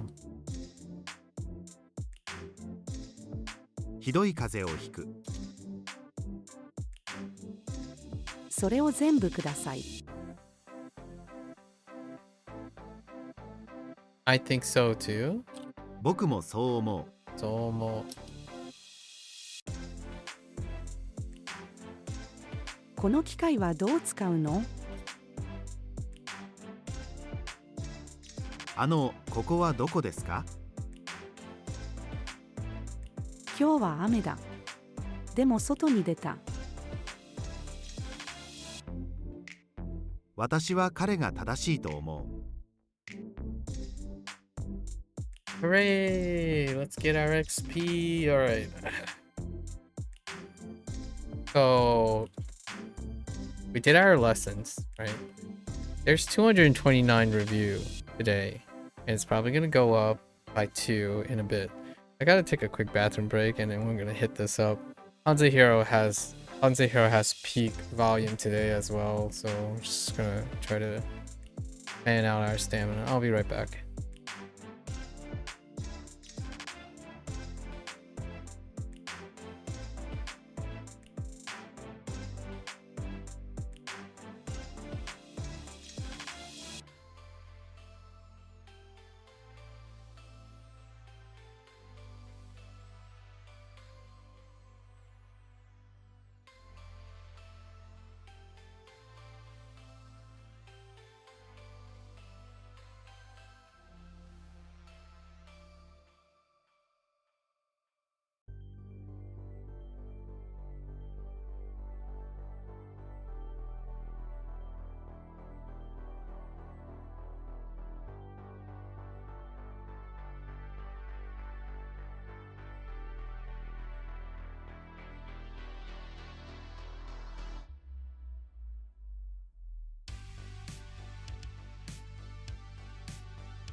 All right.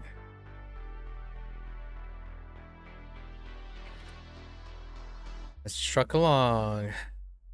Truck.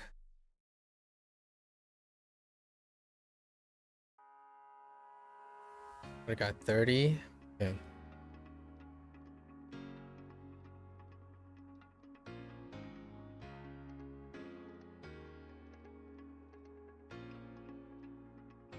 Oh no, it's negative.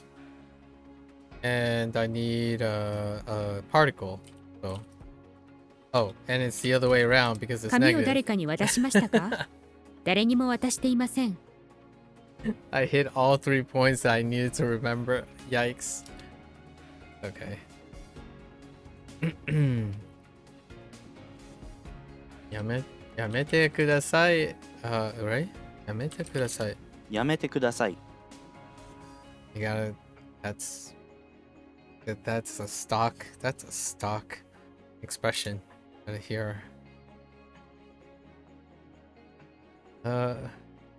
Become better. Non-past to become better. So like.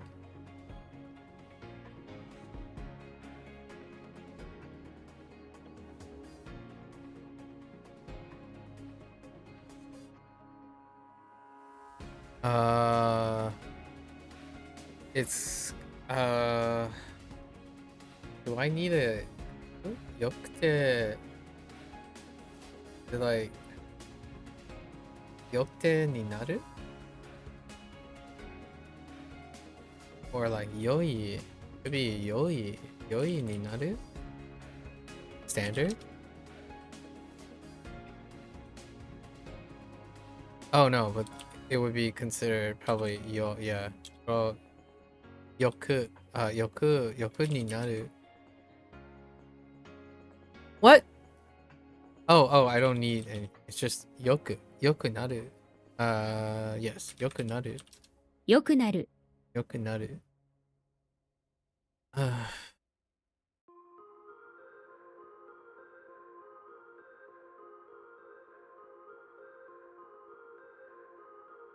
Do the I see book already with the return. 図書館に本を返す。 Okay, fair enough.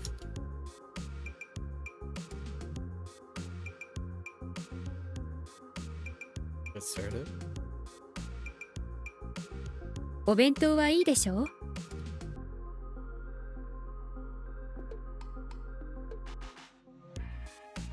Oh no, this is a suggestion, right?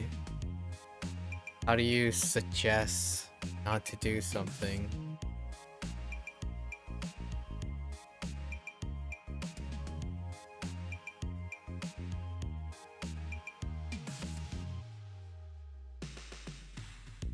It's a Holga, probably.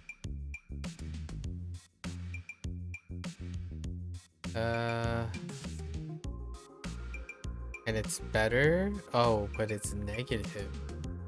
Better not to. But that means I need to...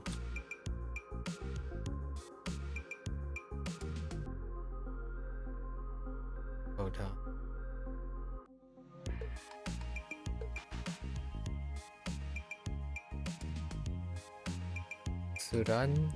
Suranai. Oh, gai.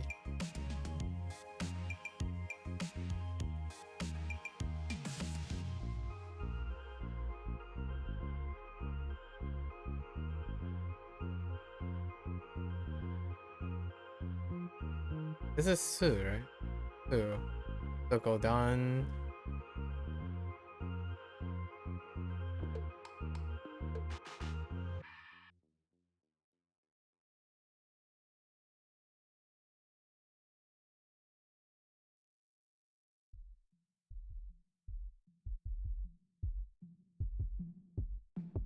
Oh no, I don't know what the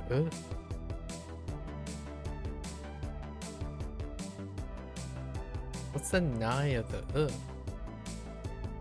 and advice?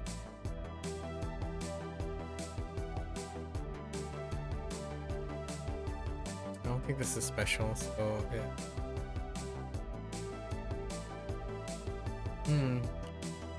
It's probably maybe.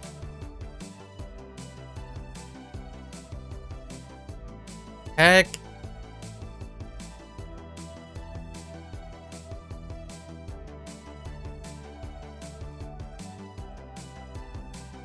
Heck. Dang it.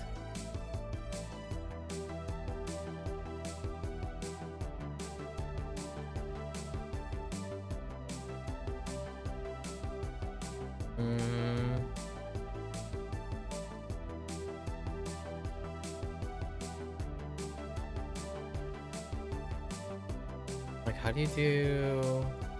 I guess the problem I have right now is probably just conjugation.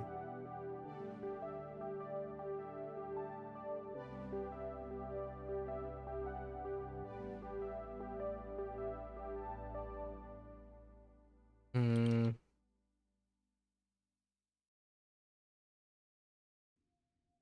Conjugation for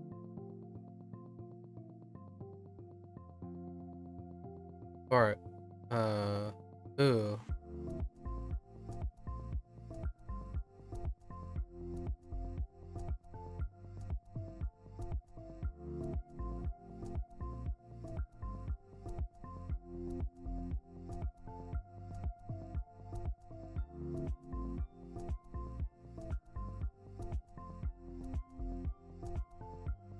Yeah.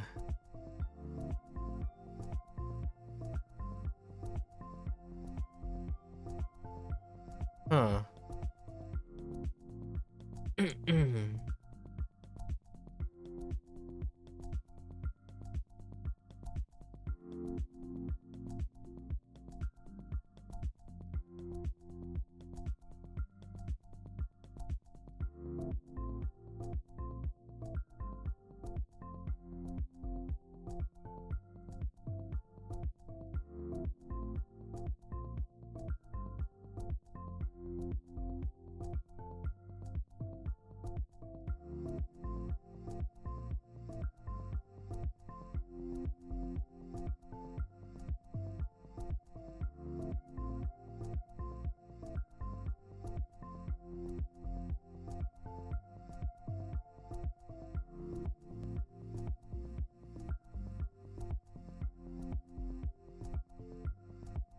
Oh no. I don't know. I-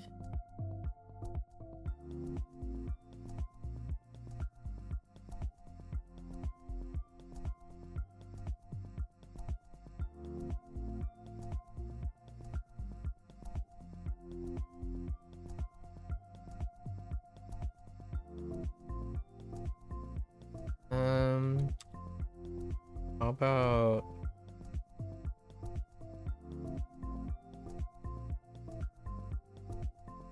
like this? That doesn't make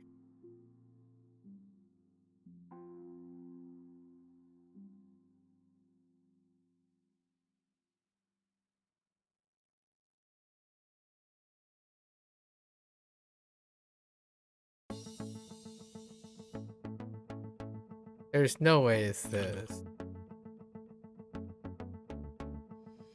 It's not special.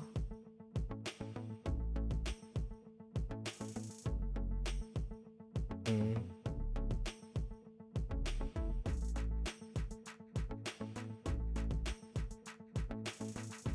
It's gotta be ra. Like Sura? Suranai. And then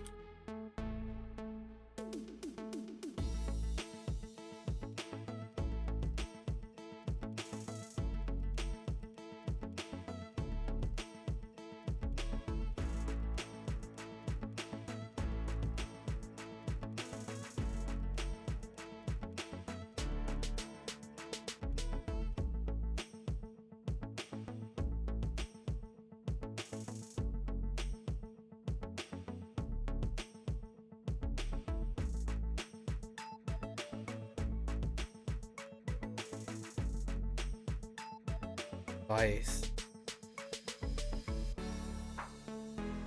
Negative advice. It would be better not to.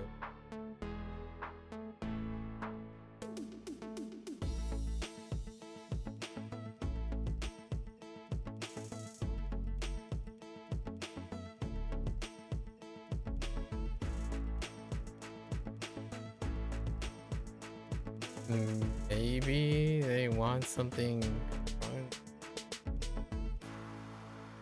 I don't see how this could be anything else.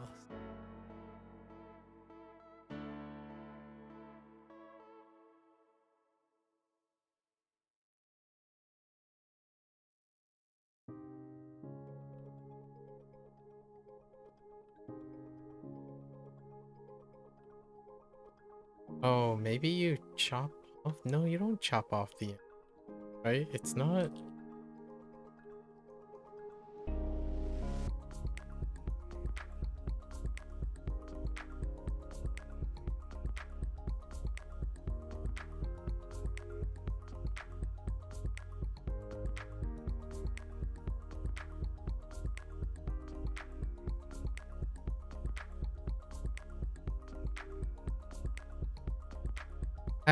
I have no idea.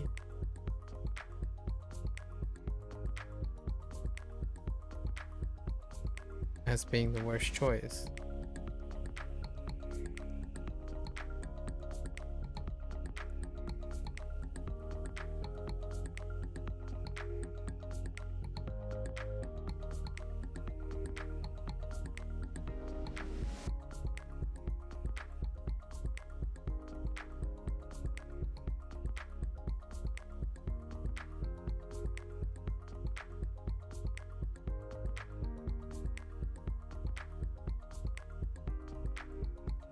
I think something's missing in the notes.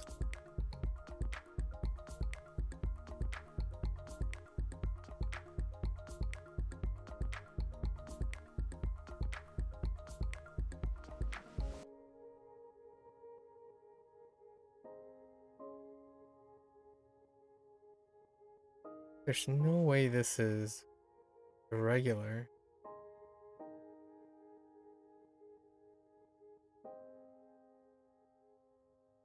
Not to be in the past.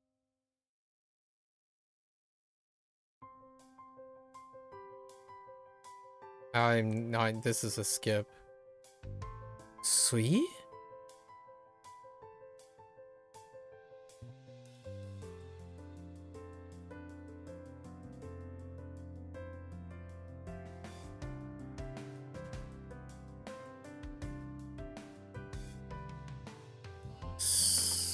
Sweet? No way.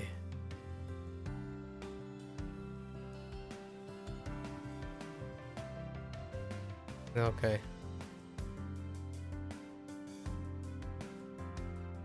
Wait. No. No.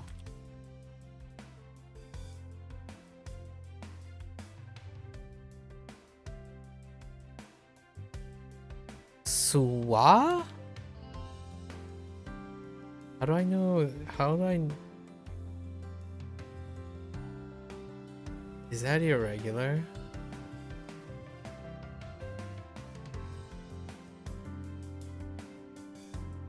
タバコを吸わない方がいい。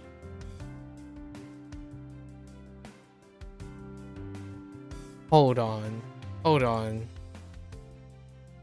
No, no, no. I need something to.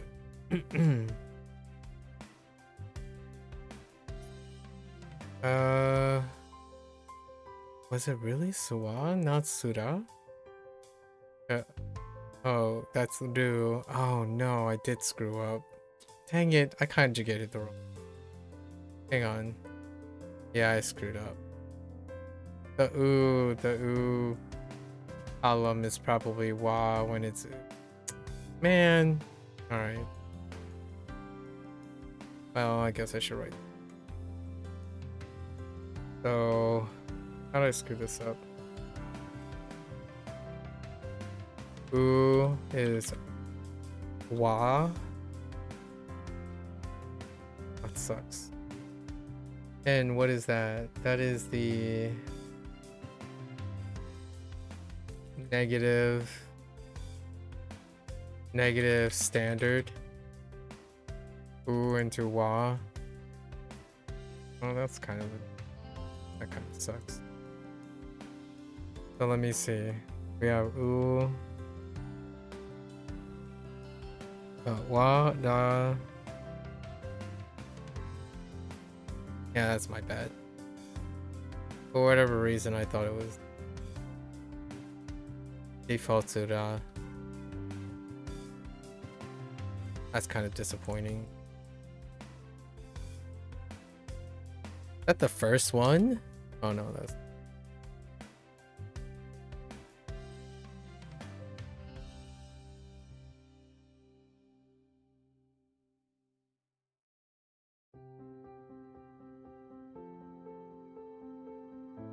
List of things.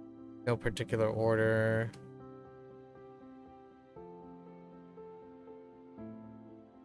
ひらがなやカタカナや漢字があります」 Okay.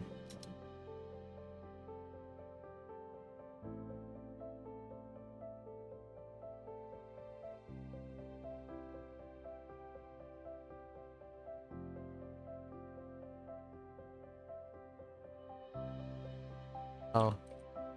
I don't need the... Wait! I thought I needed the... Oops. Oh, I thought I needed a na there. お茶の中で一番美味しいのは何ですか？ I guess the no serves similarly.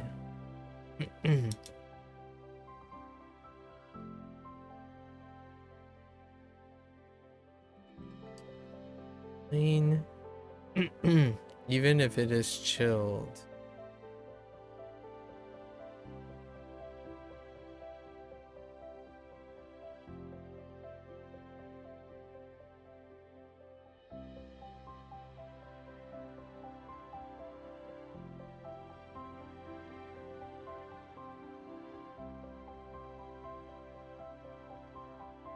Fine, even if it's chilled.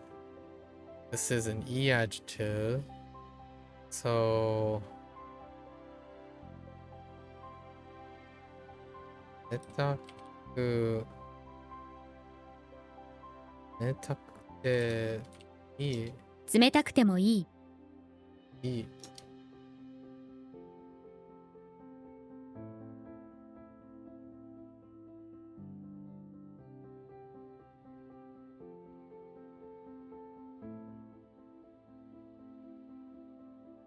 9時前に帰りましょうか。月曜日より、曜日、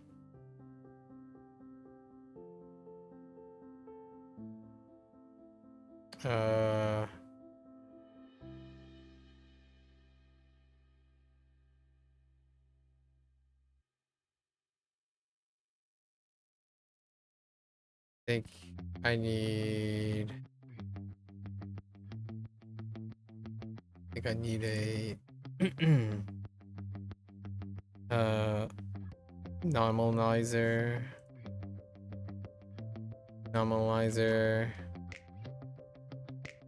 and compare が好き。月曜日より日曜日の方が好き。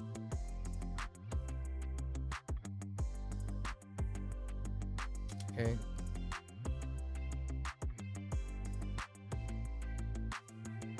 文法を勉強したいです。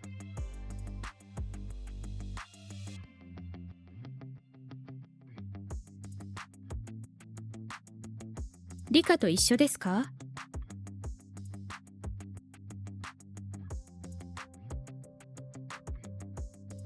Better to go home.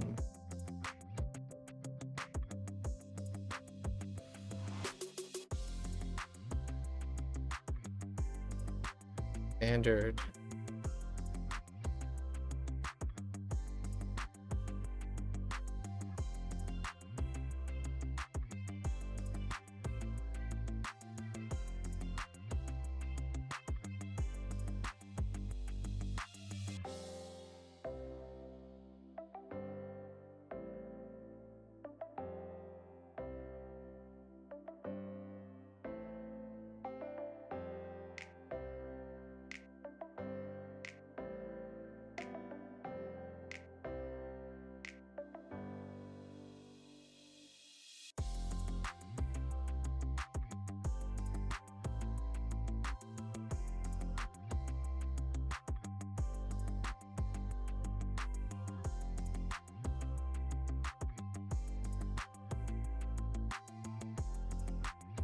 That's Kaeru.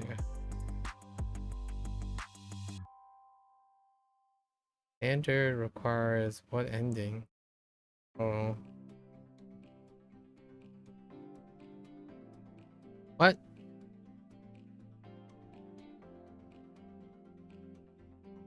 I swear it's the top.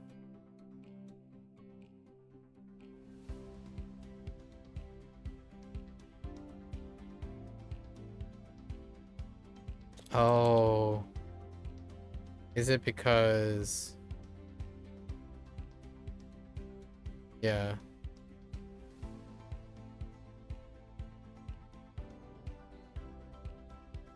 帰った方がいい。New verb.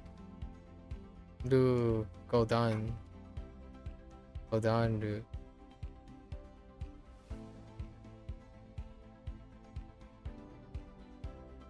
Your polite requests.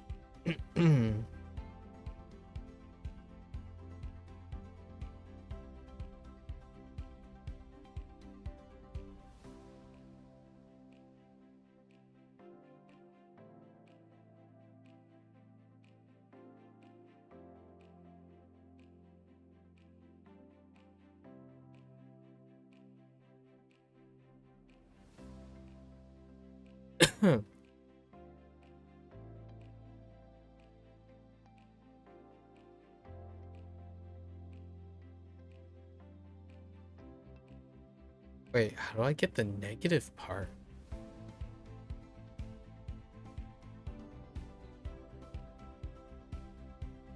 Just conjugate it to negative.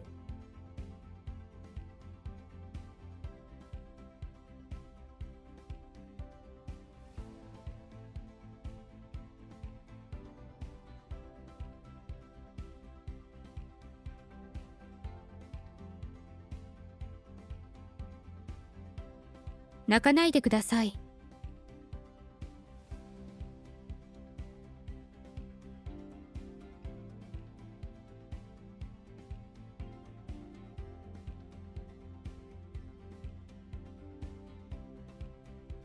日本に行って何か食べたいものがありますか？ Must not go into this building. Standard. 入る is done.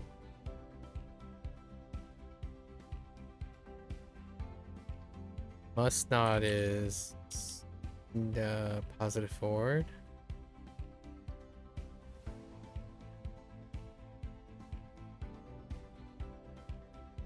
Oh no, not ichidan. Hold on.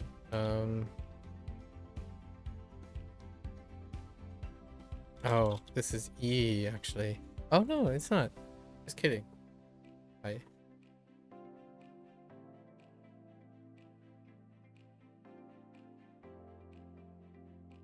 I'm gonna say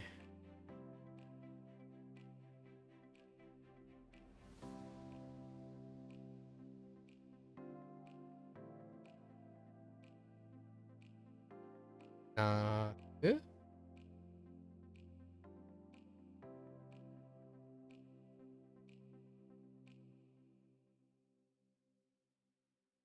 Naku Haira no. Yes. Tewa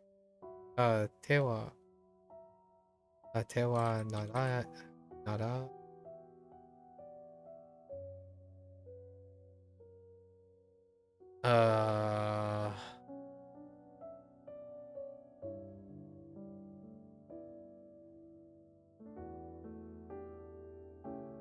oh no wait, double negative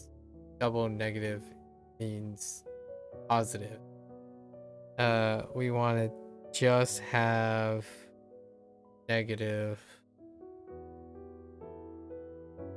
or yes, we just want to have so it would just be aira naku aira naku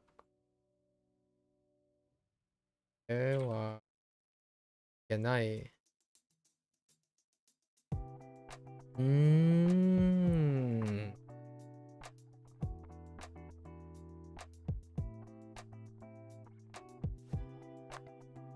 So let's say hi. Oh no. Wait.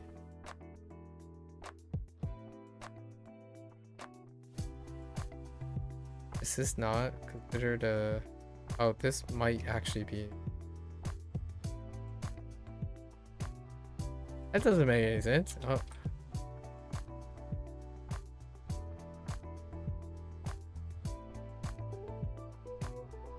Oh, ikenai. Oh, no. It's right. I'm pretty sure I had a typo. Right?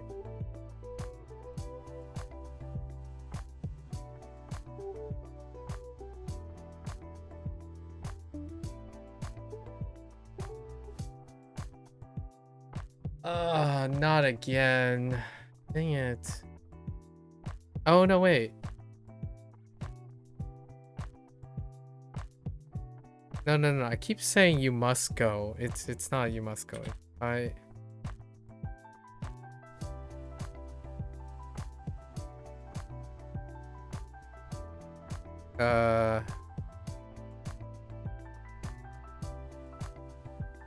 入って入ってではいけない。このビルに入ってはいけない。 Double negatives. Tell you double negatives.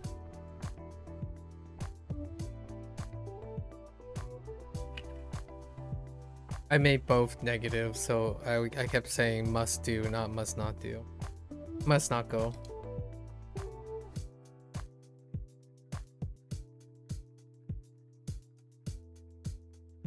Non-pass, polite, extent. Oh my god. もう週末。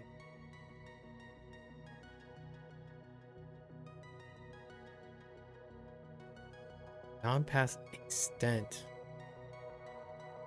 So it'll be like, 得てすぎる?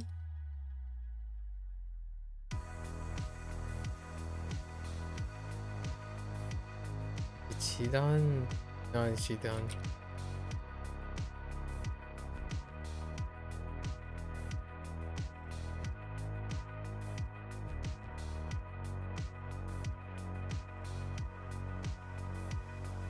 A light.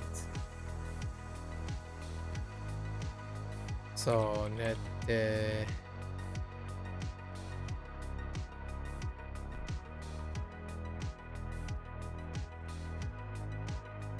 Or is it?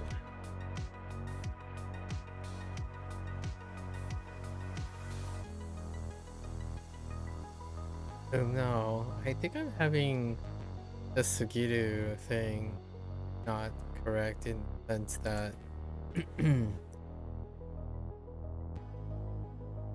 I'm picking the right end.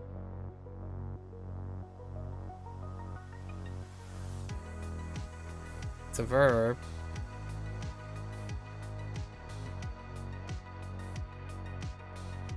Guess.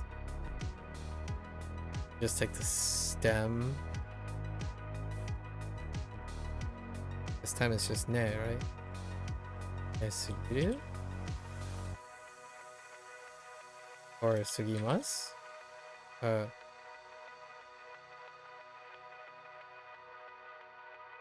いつも週末に寝すぎます。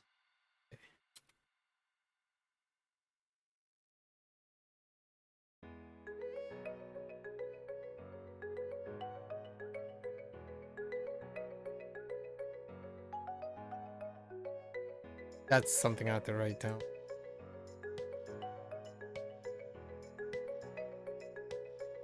Sugiru. Positive is stem only.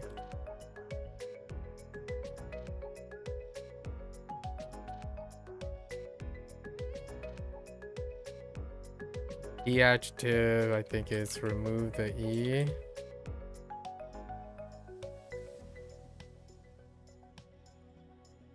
And then na is just the thing itself, the na adjective.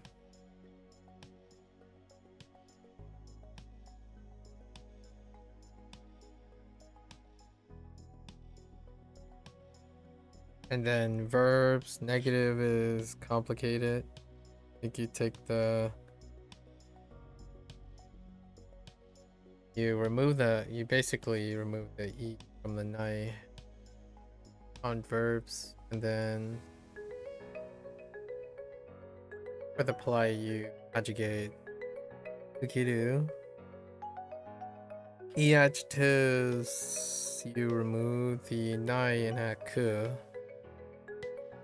Oh, you actually take the ku and then just remove the nai and asa, right?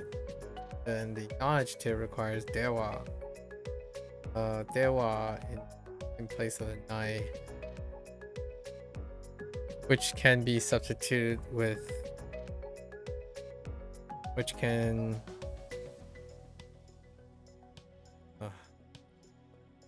yeah, right.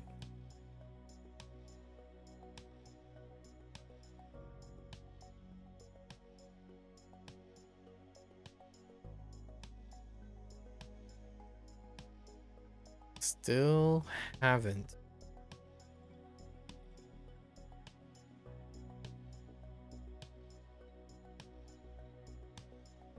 Okay.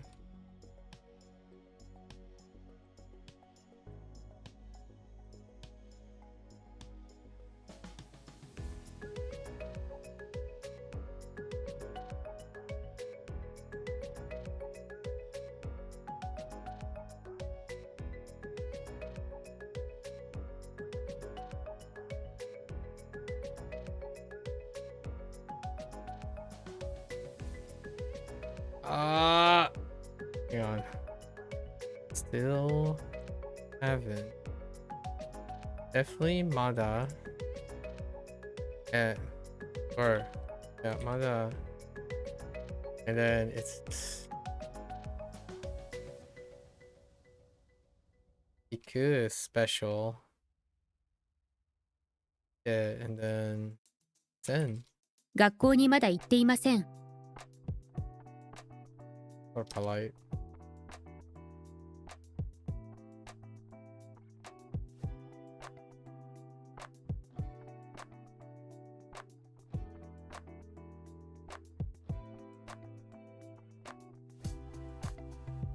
お風呂に一緒に入りませんか?」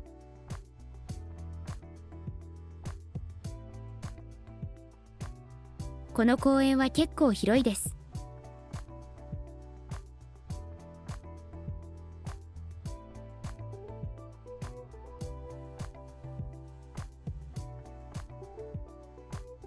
明日の朝ごはんは魚にします。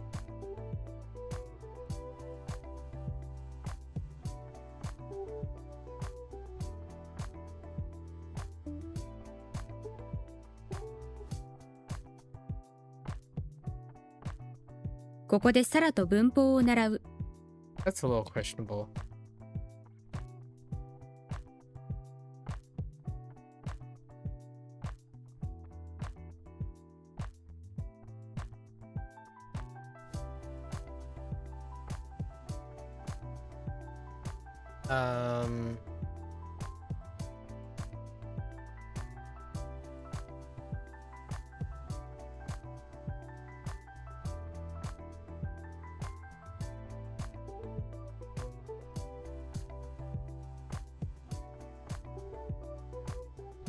Ay, ay, ay.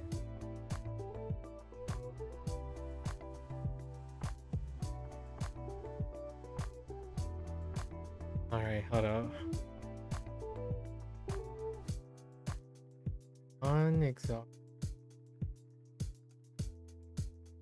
Non-exhaustive and also「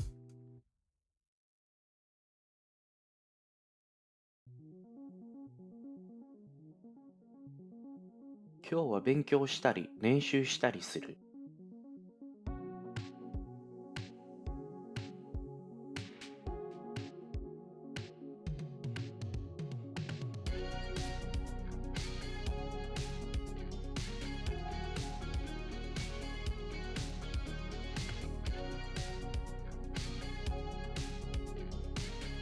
バスで行きましょう。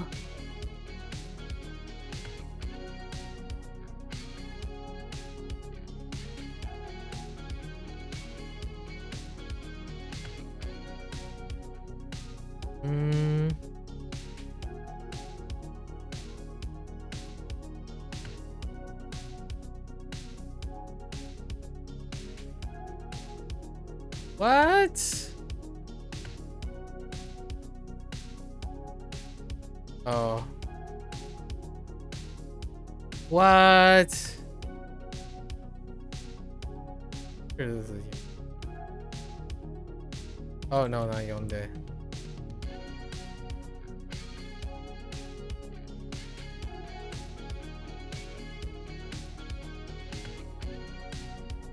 "暑いです。水を飲んでもいいですか?" I said read, not drink.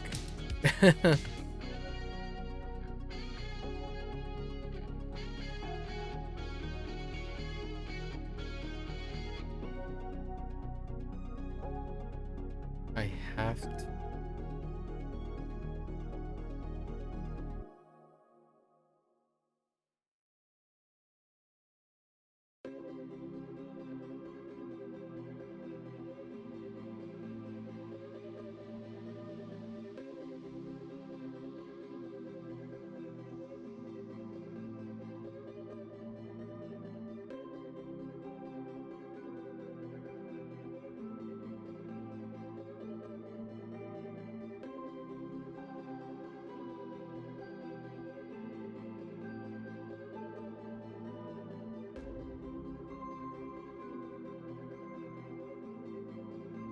Um,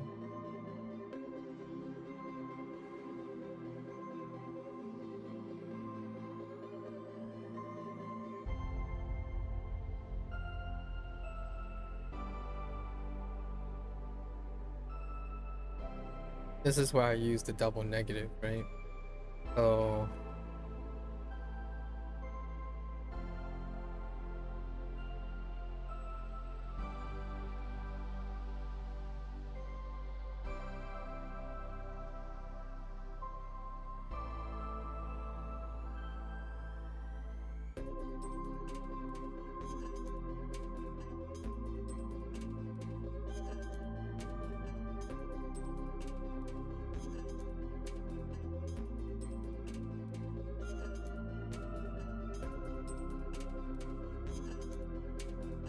does it just go to Ika?3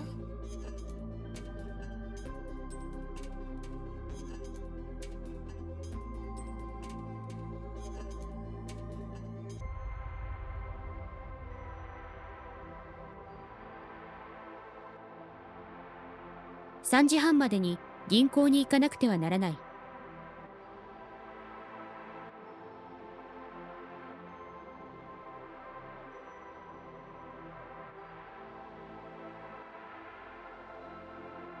Or exhaustive. Non-exhaustive particle.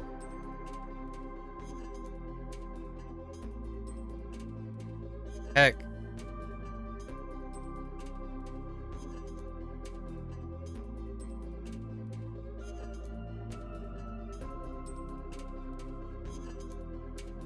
I'm gonna blank on or. Save me. Ka, right? Because this is an unknown. ひらがなか漢字で書く。Okuyo.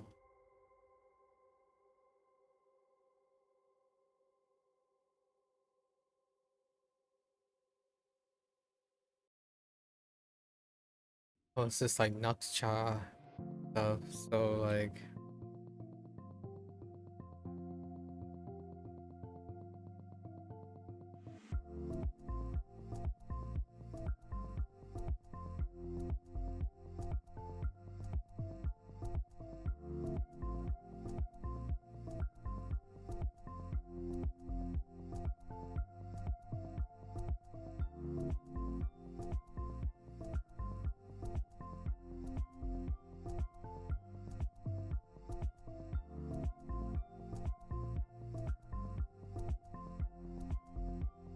暑いので水を飲まなきゃいけない。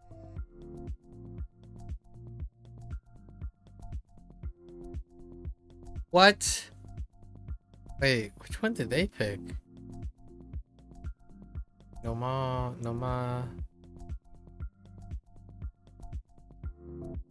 Oh.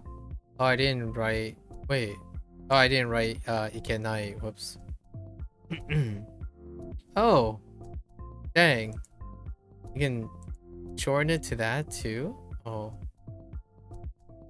I only remember the Nokcha part. Didn't realize you cannot, okay. Oh boy.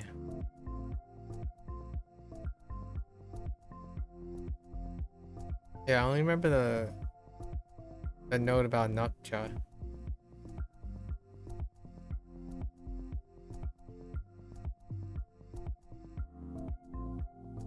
Nokcha.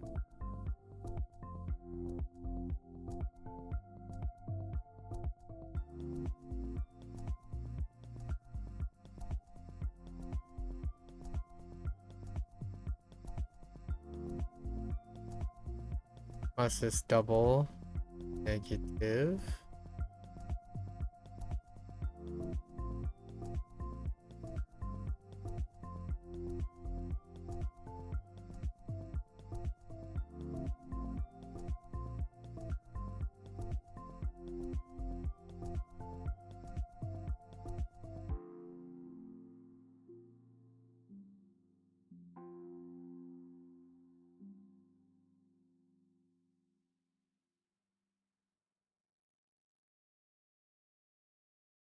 Shinokute.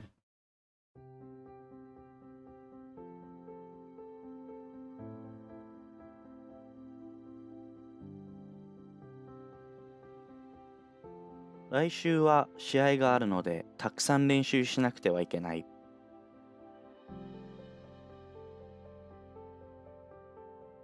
8時までテレビを見る。彼はたくさんの本を読む。Yeah, I didn't know. Oh, that's rough. Well, I thought we were gonna start practicing soon.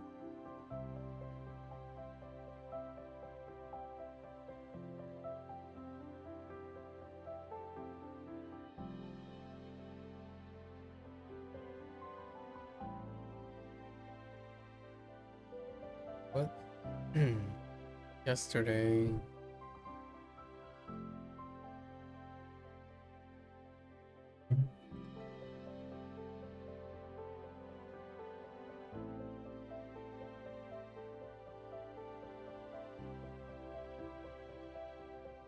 You have to get through our vocabulary beforehand, though.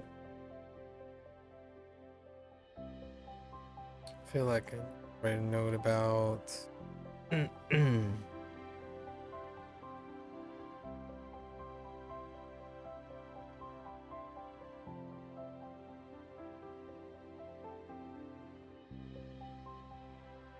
we have 3.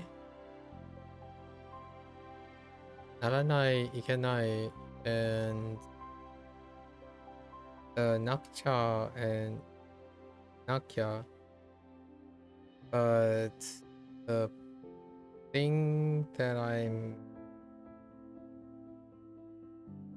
must take into account is double negative means positive, and then positive means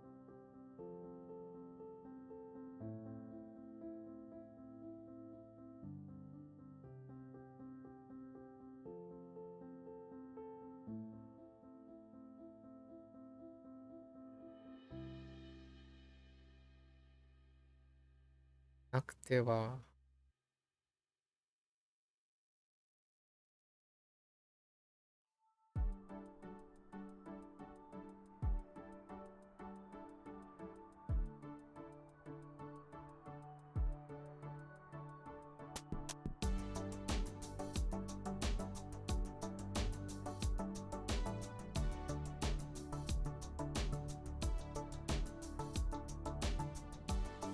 must not, it's just a te form.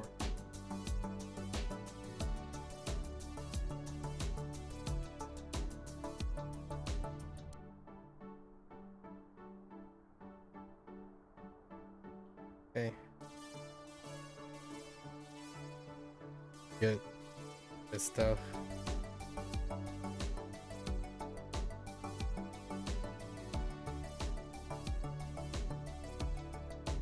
帽子を脱ぐ。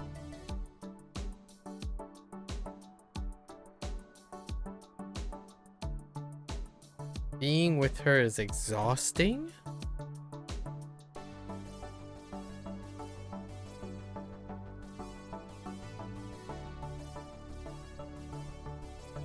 彼女といると疲れます。Excuse me.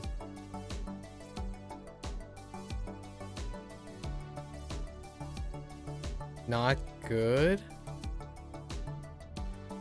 The view here is not.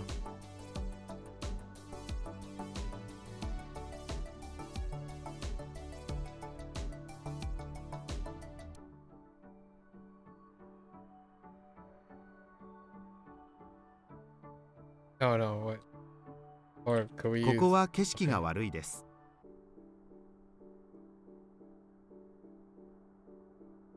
私の父は会社の社長です。あなたは明日の天気を知っていますか？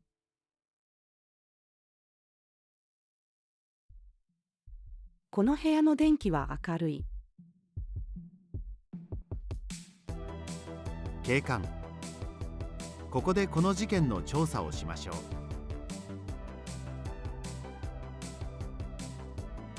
う。もう仕事が終わったの？同僚が来週の水曜日から今月末までハネムーンに行くと言った。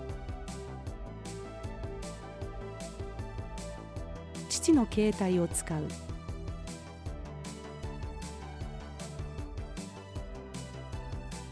Oh, wait. 田舎より都市の方が人口が多いです。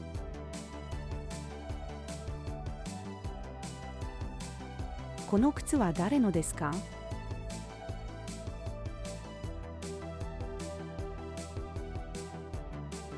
今日は会議が3つもある。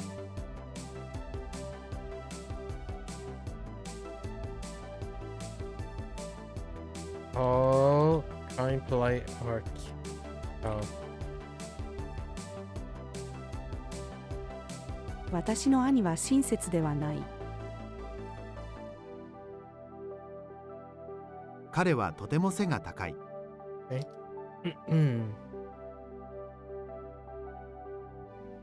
父が息子に、おはよう。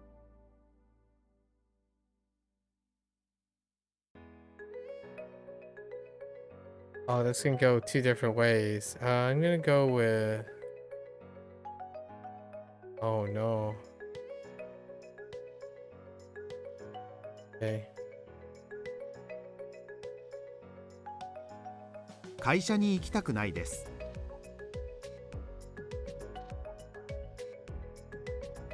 Oh. Wear skirt. Oh. 今日はスカートを履こう。その長い棒は何ですか？南はどの方向ですか？ Okay. 私は毎晩早く寝ます。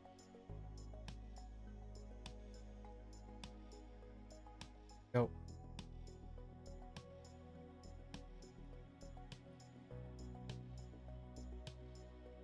Oh, no. 外国人の友達はいますか？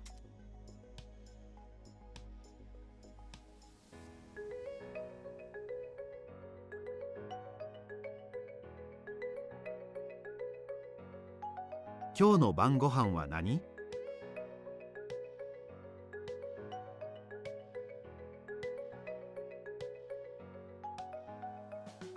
Say what? Hey, the trumpet. What type of play is this? Is it a special play?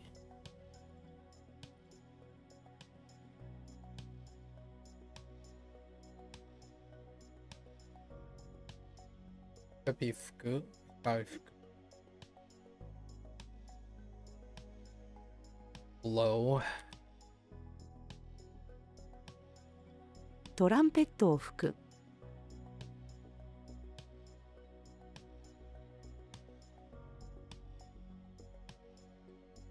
僕は日本の文化が好きです。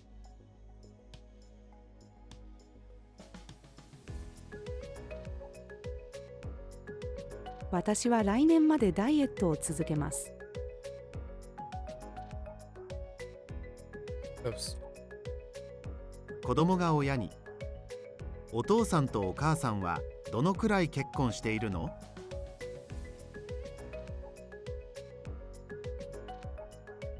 あの人はいつもサングラスをかけています。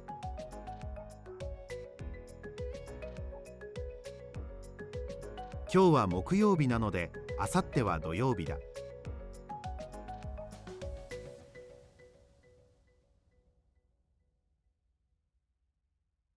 髪を折って遊ぶ。道に迷う。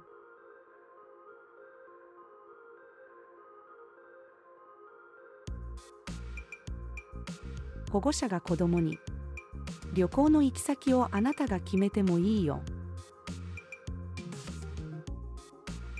あなたの国の文化を教えてください。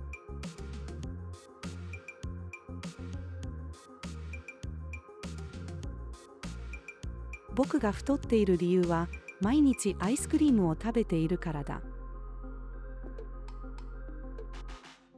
裸で寝て風邪をひきました。犬はとても鼻が良い。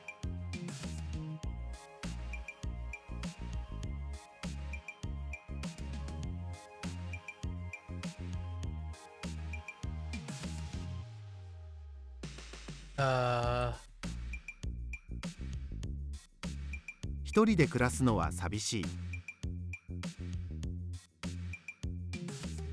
彼女が彼氏に、旅行先でどこに行くかを決めましょう。娘の成長を見守る。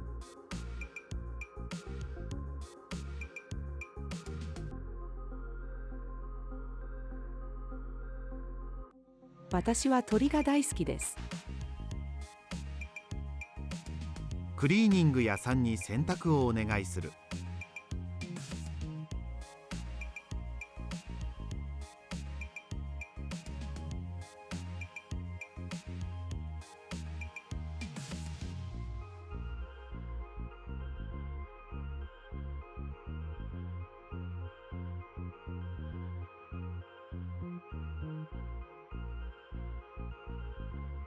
今週は月曜日から木曜日までテストです。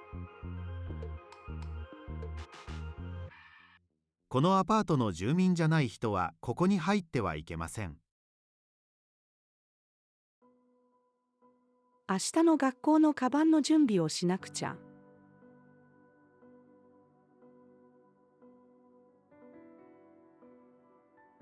Young.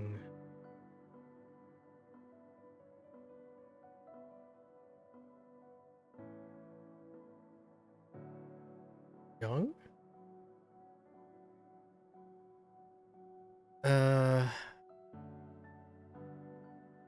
No, I'm thinking of immature.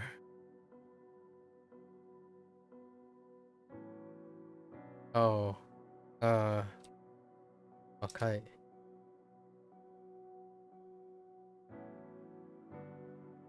リンゴを売る。祖父の家のドアは赤色じゃなかった。黄色だった。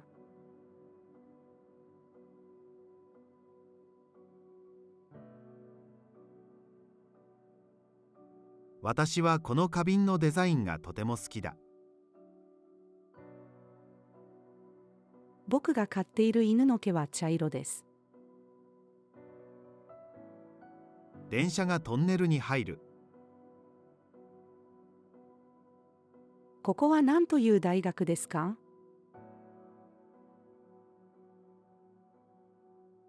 東から太陽が昇る。彼は毎週カレーを食べる。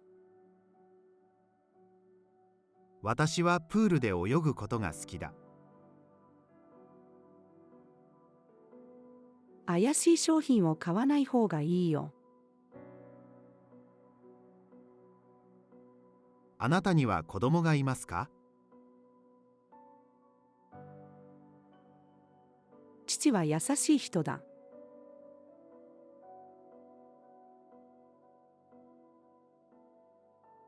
Un? Wait. Un.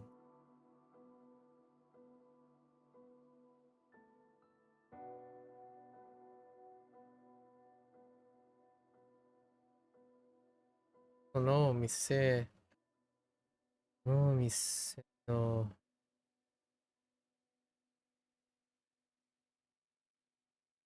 No, shobi. Shobi.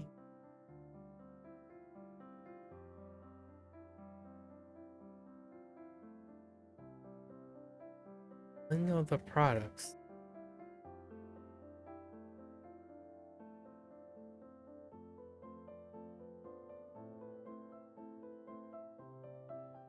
Is it none if I use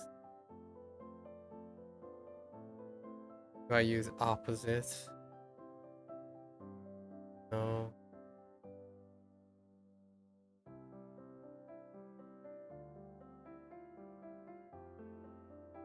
How do I know?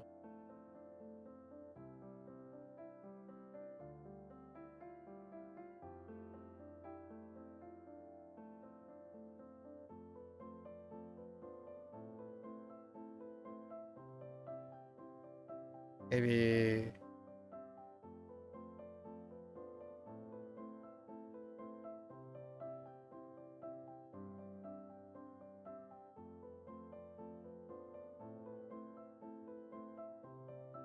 I was thinking like maybe dake? Right? Maybe?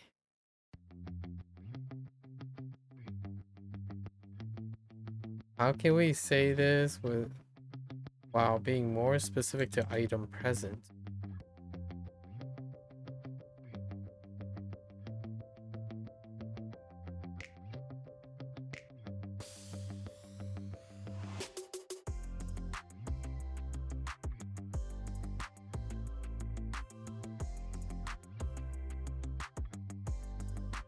I have no idea what I'm trying to say.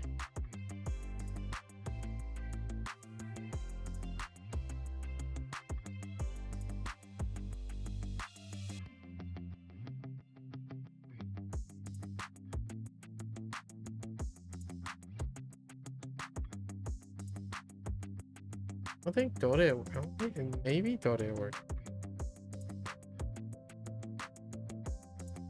このお店の商品はどれも安くありません。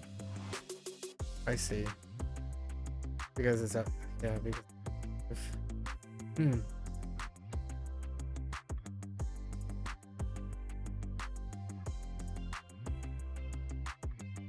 I work for money?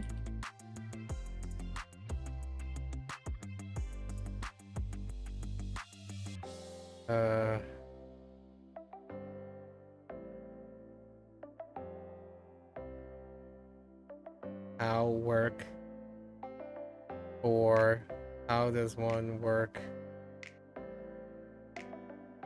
E, so it's a ku. Probably haraku. Or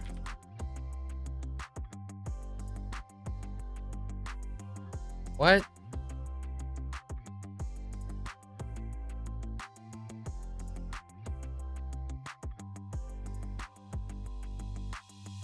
Oh, hira. What? That was like haraku. No, hiraku? Hatta. Oh, I'm missing a syllable. Not haraku. Hara. No. Hata? Hataraku. Harataku? Oh. お金のために働きます。Yeah, hatarakimasu. I missed a syllable.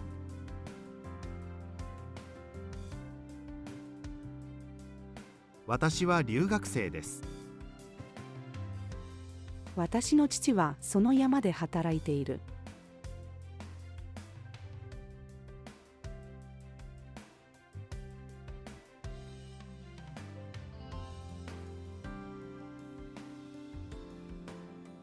あなたの答えは半分合っています。新幹線の切符の値段は結構高いです。昨日は夜ご飯に家族でピザを食べました。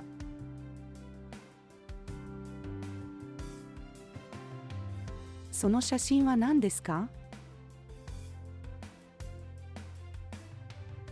鉛筆はどこにありますか？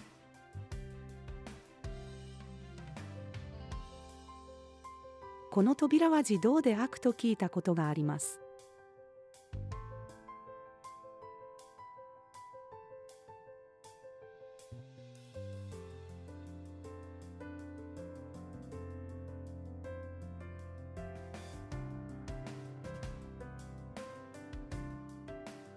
同僚を誘う。明日の午後に一緒に映画に行きませんか？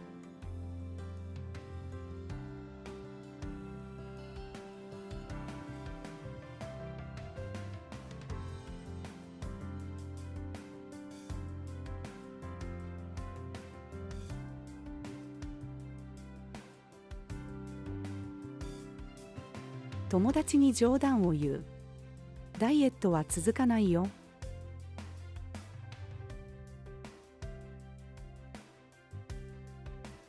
この料理は美味しいです。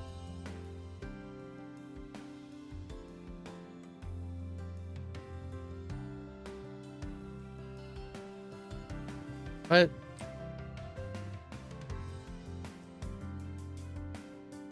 yeah, I'm good.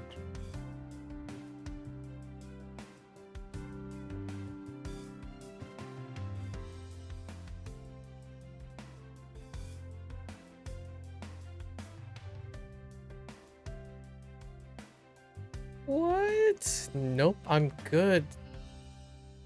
What? What? Many other ways? What other ways?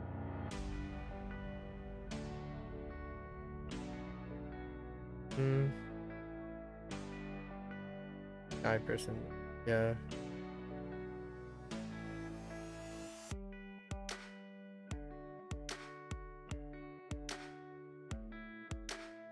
Like, just... Omaida, no?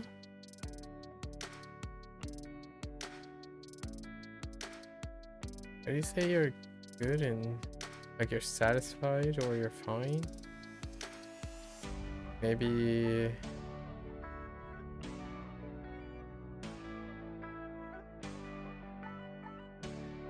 I don't know what... Oh, maybe you're like... You're happy? Like... Thing?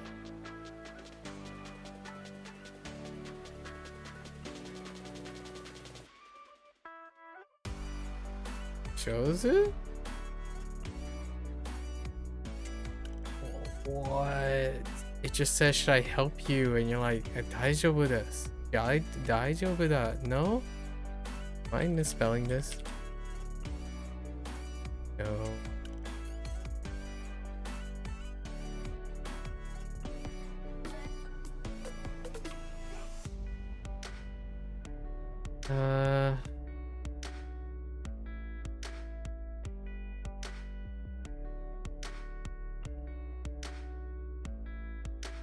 Maybe we do like... No, that doesn't make sense either.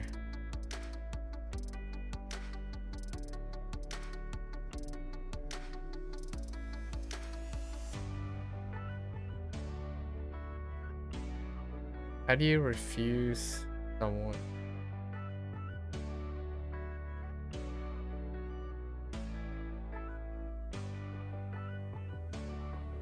You just go with like yeah? It's probably yeah. No?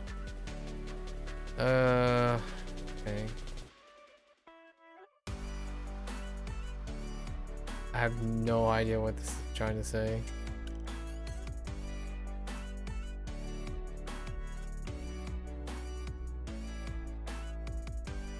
Oh, maybe 嬉しい.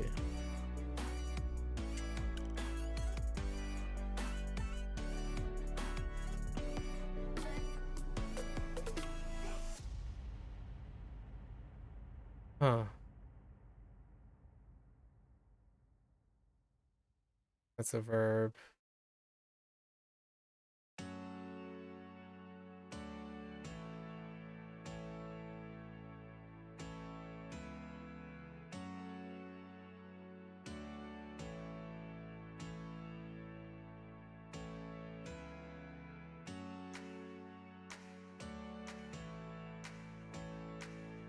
Oh, is it like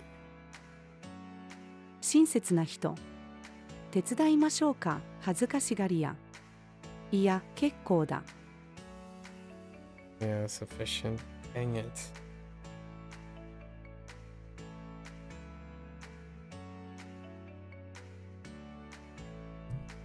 Okay.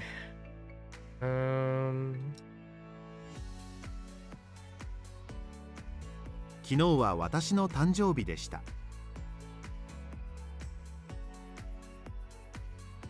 Oh no.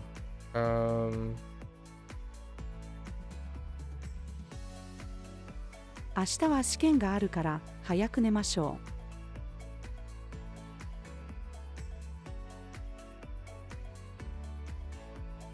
looking for. 私はバス停を探しているんです。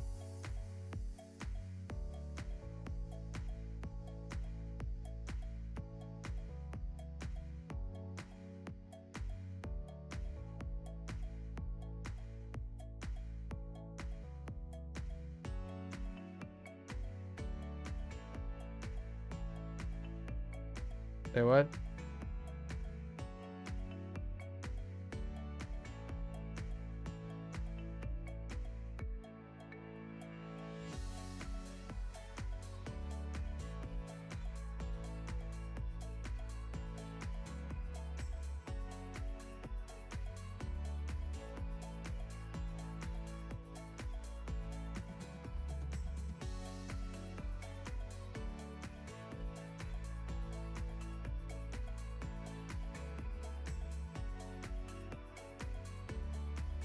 There are so many interpretations of what bathe would be considered.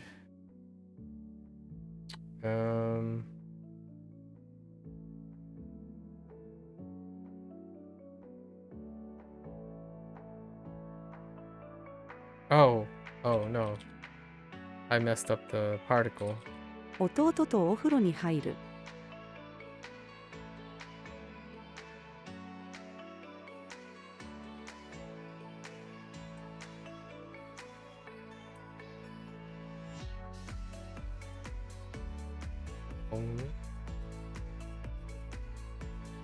僕が愛しているのは彼女だけだ。先月は1ヶ月で50万円くらい稼ぎました。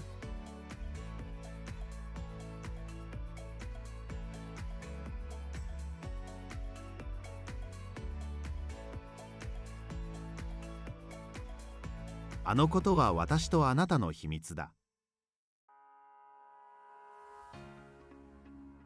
客が店員に、私は厚手の上着を探しています。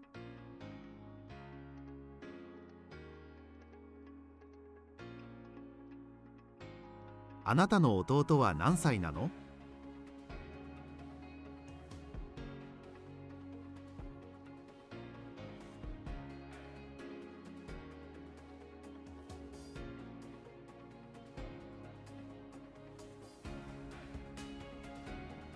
病院に勤める。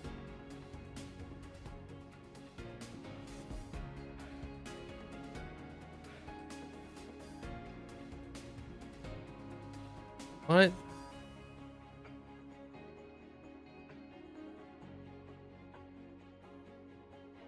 Ah.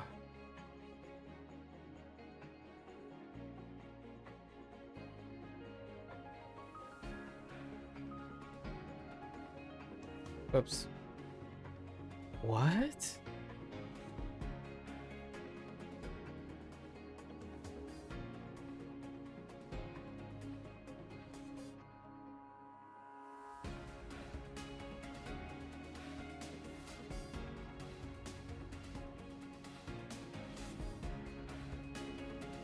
I don't understand what's happening. I don't understand how that's not it. I mess up the syllable. Inda. Oh?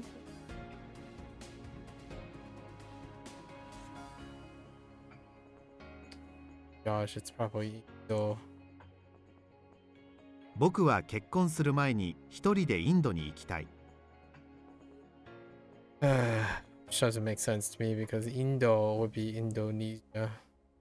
But they probably have something else. Right? And I can kind of see why. Also that too. So.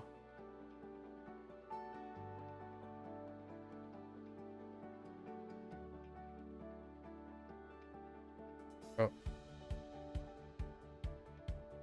私は去年の春から今年の秋までここでバイトをしました。その本は漢字がたくさんあるので難しいです。先生が生徒に、顔が白いので休んだ方がいいですよ。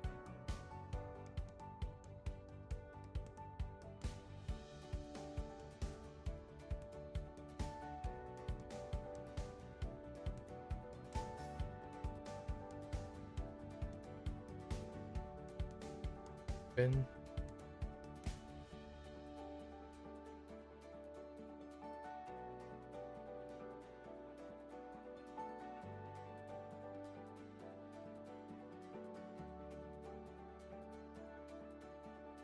先生、テキストの14ページを開いてください。土曜日に窓を掃除します。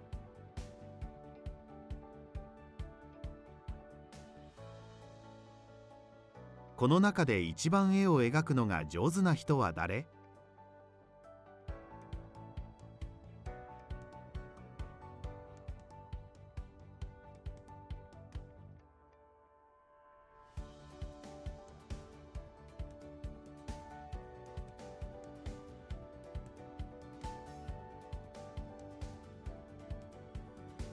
What is that? Is oh, there.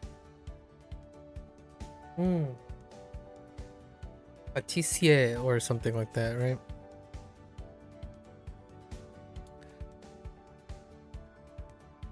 Became.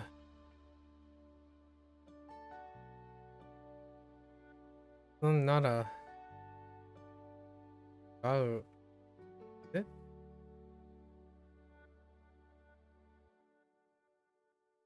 Or was I supposed to. 娘はパティシエになった。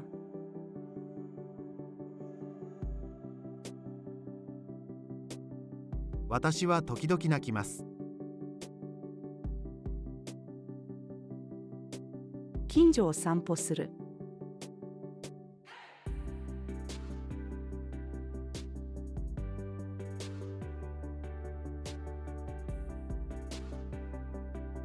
Quite a few.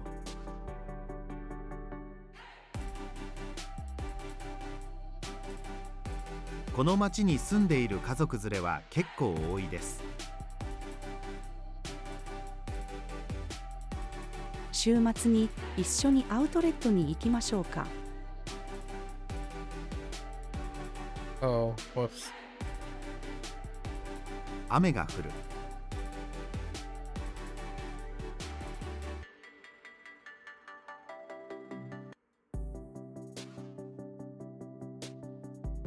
冷たい飲み物が飲みたいので氷を入れてください。私には暇な時間が1分もありません。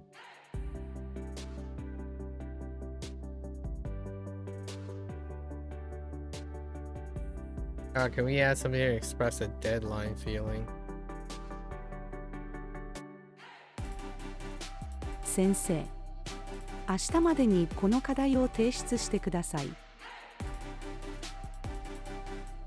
彼の前に犬が座っている。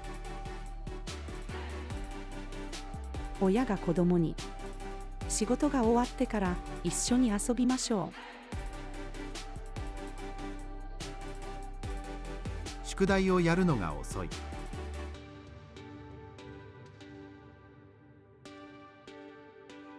Suck? Oh, like the suck.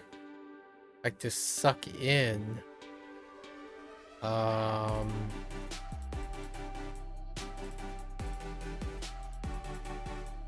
No.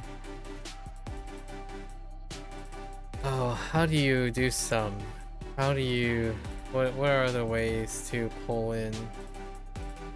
It could be draw. I could draw in something. What else can we do?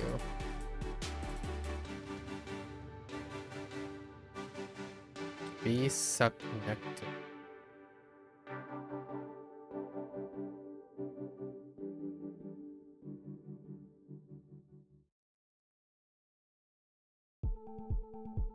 Oh, it could be inhale, right? Yeah, so it's like smoke. 蜂が蜜を吸う。Oh yeah, heckin' Sue. Ooh. これは日本の言葉です。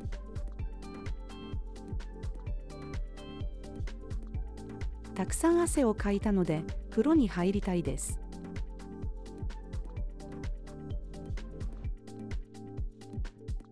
What? Oh. Wait, the battery's in the suitcase.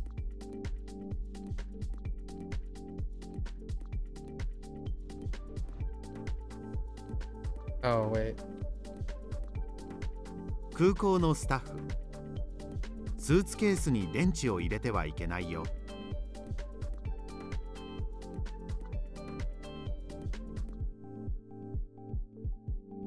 Oh, wait. あなたの両親はどこにいるの？ Above? 彼は水色の服を着ている。私はまだ50歳だが、リタイアすることを決めた。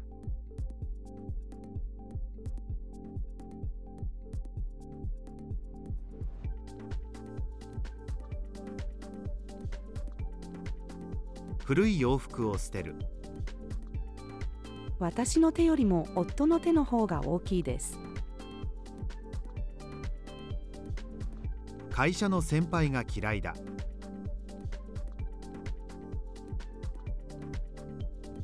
あなたは勉強が好きなの？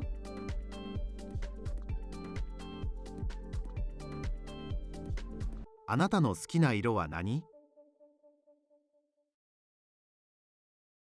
結婚してください。何かおすすめの飲み物はありますか？ Interesting that Susume is like spelled out in katakana there.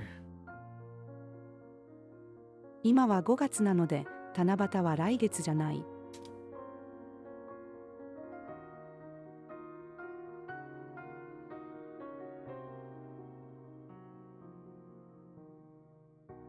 Oh, wait. この黒いメガネは母のものです。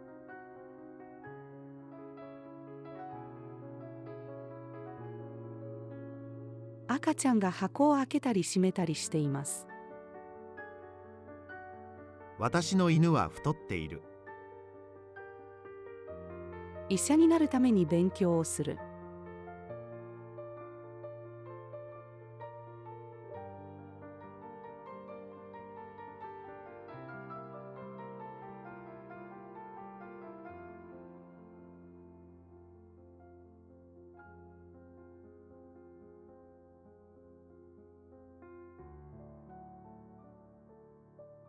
What is going on?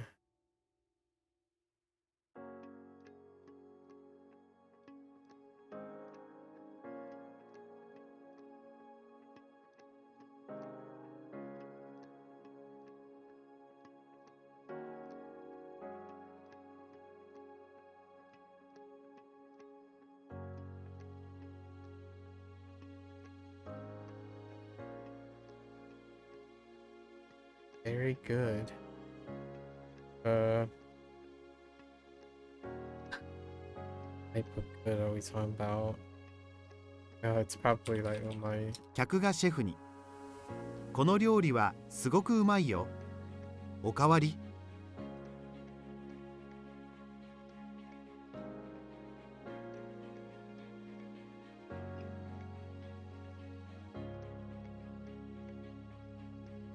oops. 父の日なので父にプレゼントを渡した。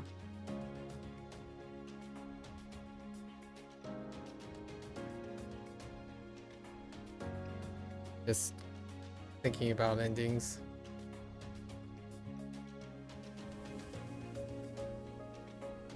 Ing and dancing? What?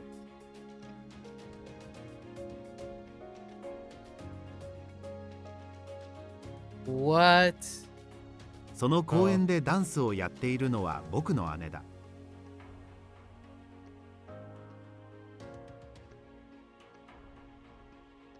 この動物の名前を知っている？ Oh no, wait, it's tick.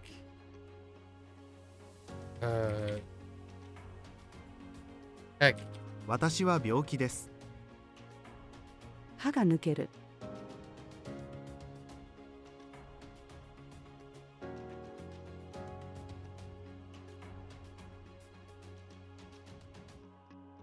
コーチ、昨日の試合より今日の試合の方が良かった。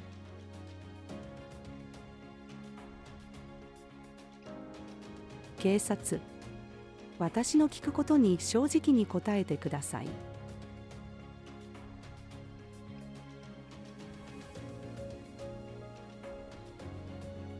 今日は暖かいので散歩に行きましょう。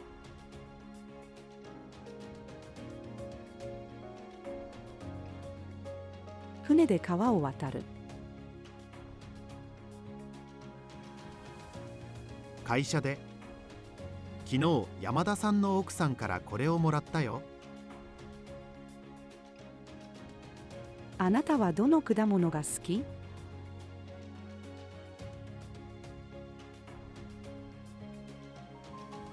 あなたは教師になりたい？自転車で近くの銀行へ行く。変な体勢で寝たので首が痛くなってしまった。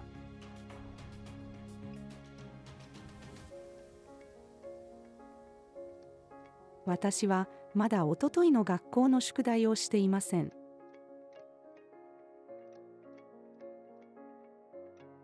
この問題は難しいのでわからなかった。冬休みにスキーをする。このビルはこの町で一番高い。その高さは70メートルだ。父は動物園で働いています。このカフェのドリンクは値段が安いが味はとても美味しい。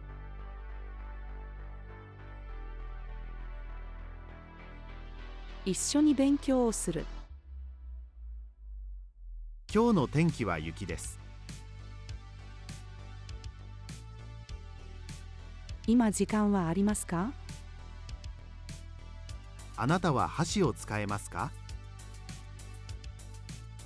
その橋から携帯が落ちる。医者、どこが痛いの？子供、お腹が痛い。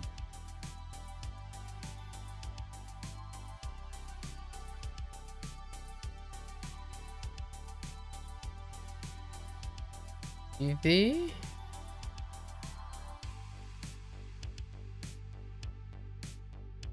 Easy.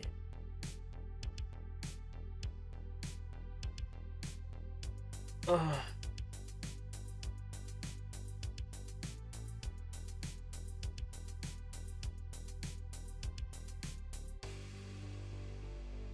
Other expressions.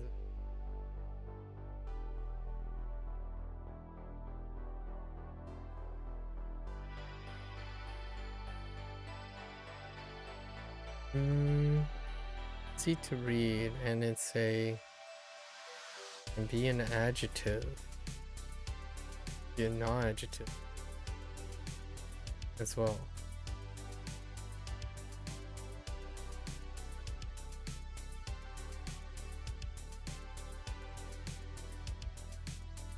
Like tan.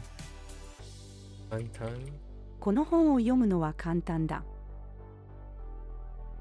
もうすぐで夏になります。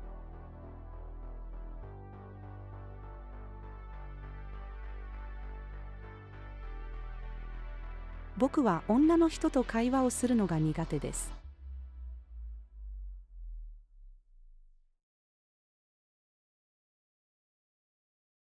喧嘩をするな。君は虫が好きじゃないよね。うん、大嫌い。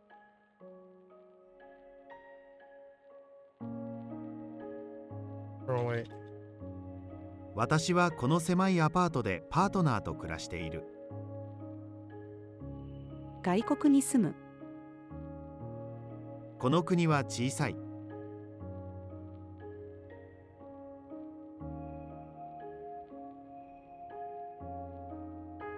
What? Oh. あなたは自分のことが好きですか？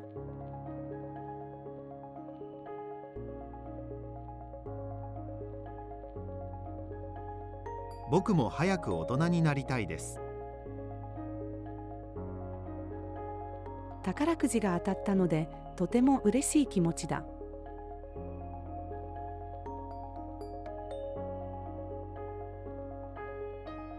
Slowly? Oh. ゆっくり歩く。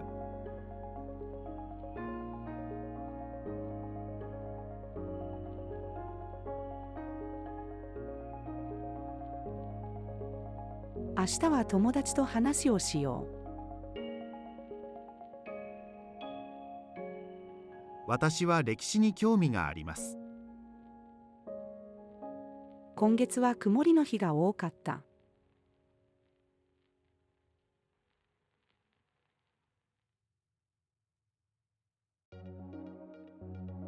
仕事が終わる。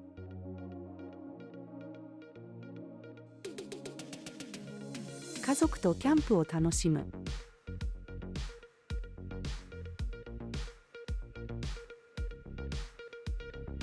この喫茶店は古い。親の前で泣く。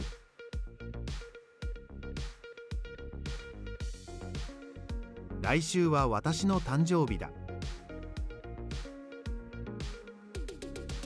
もっと勉強しようと思います。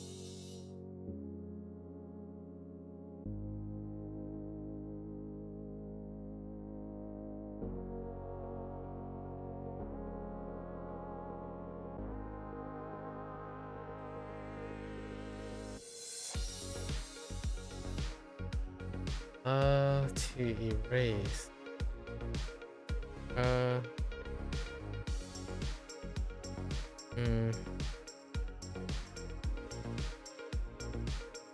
Thought it was.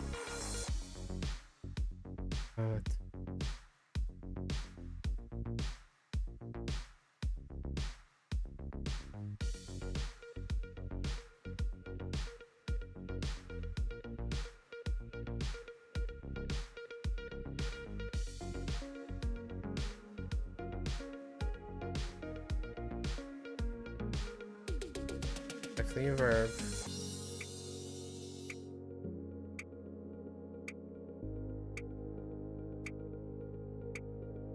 Yes. Yes. 机の上の落書きを消しゴムで消す。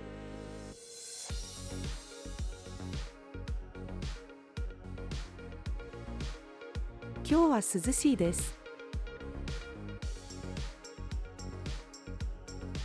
彼氏が彼女にメニューの中のどれを頼む？本屋さんで英単語の意味を調べる辞書を買いました。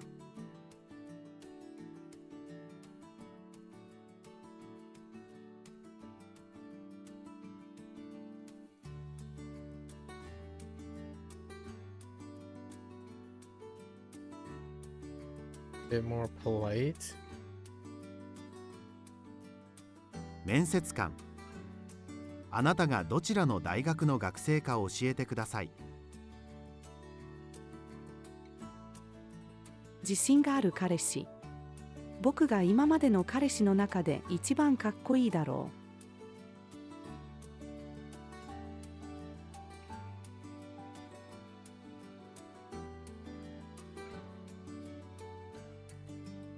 テーブルの上に灰皿がある。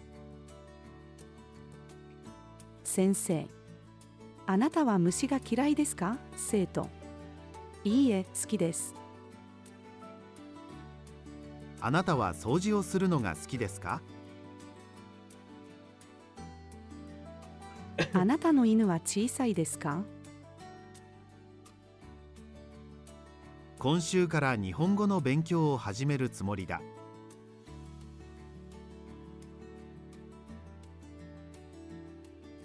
若者がおばあさんに、何か荷物を持ちましょうか？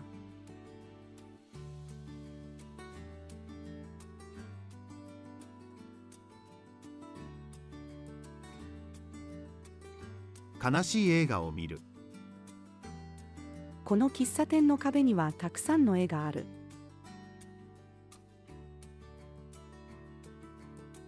教科書を使って勉強する。飛行機でサッカーの試合を見に行く。彼はとても眠い目をしている。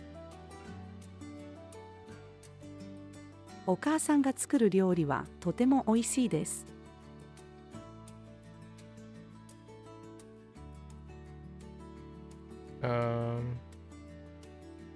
私の家とパートナーの家はとても遠いです。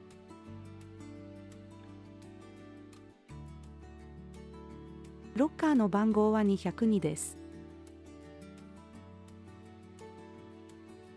リポーター、どうしてここへ来たのですか？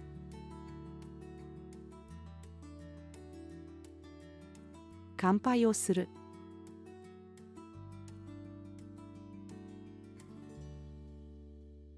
私の母はよく怒る。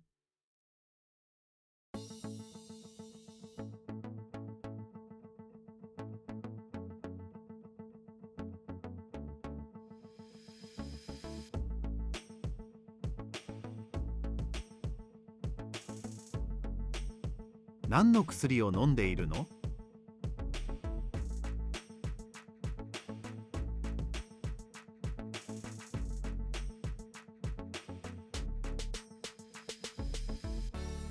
何か私たちに似ているところはある？ Oh, yeah. My eyes are like, yeah.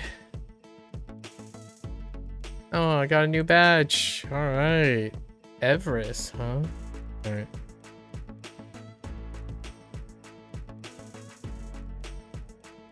All right. Oh.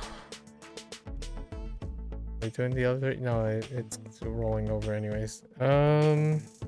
Over. Oh, what are we laxing here on?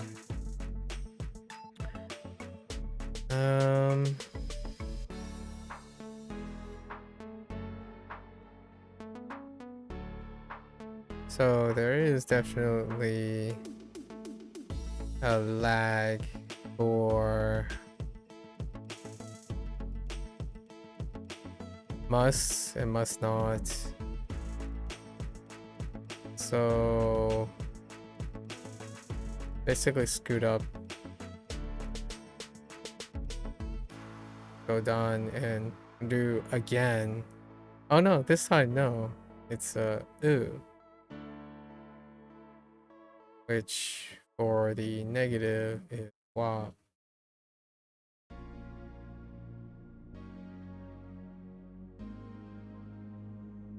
For standard. And how does this factor in? It factors into must have and whatnot, because then what was the one that we su?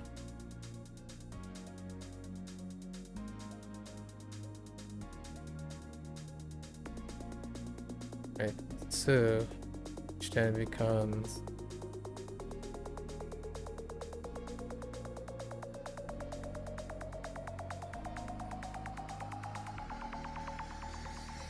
suwa, and then like suwa nai, but then nai gets dropped to ku, right?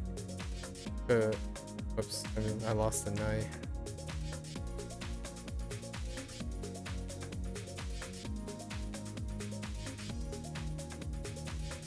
This gets dropped to ku.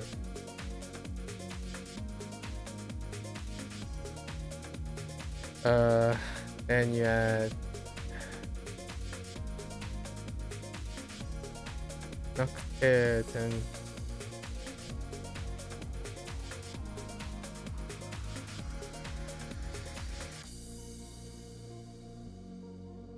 right.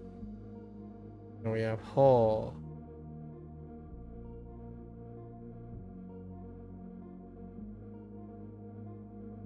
Whole.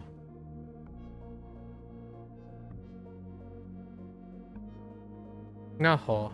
This is must have. So at the wa, and then various ike.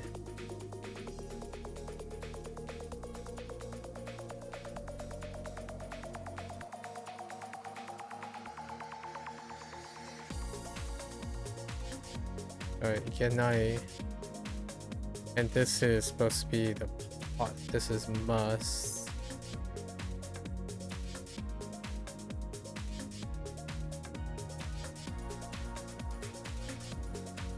However, if it's must not,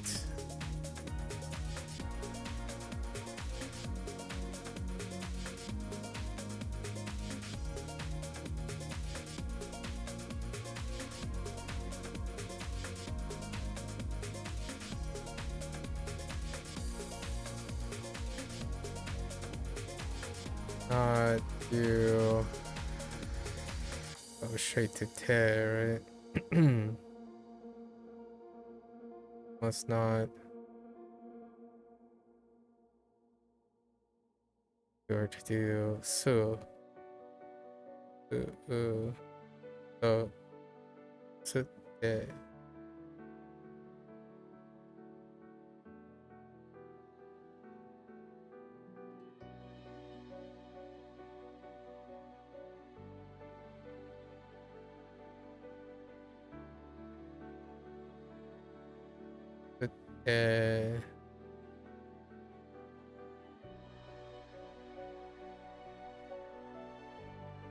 and over here, why can I have also naranai?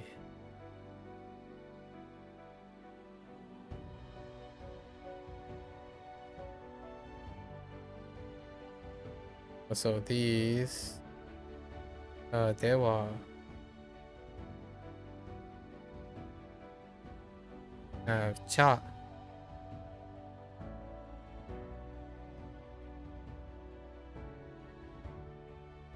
Or yeah,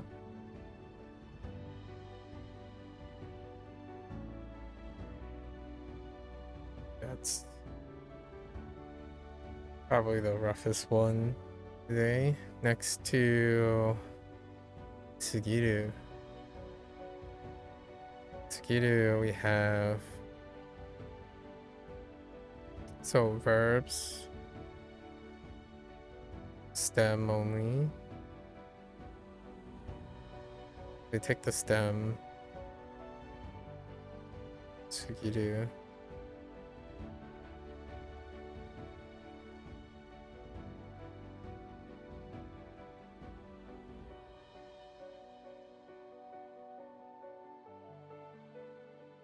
The adjectives.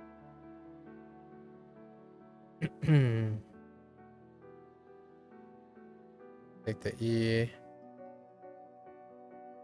Drop.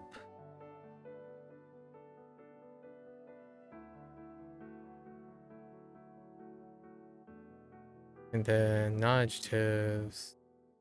Like the non-adjectives itself.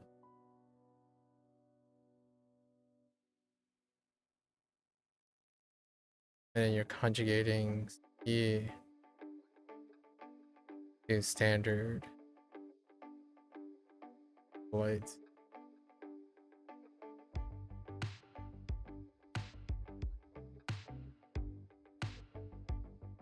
And probably also negative. Probably. I don't think I've done that yet. Alright. Can't do it. But that's definitely a wrap for Bunpro today. Still gonna hit 4 a.m. Okay. Alright, folks. Tired.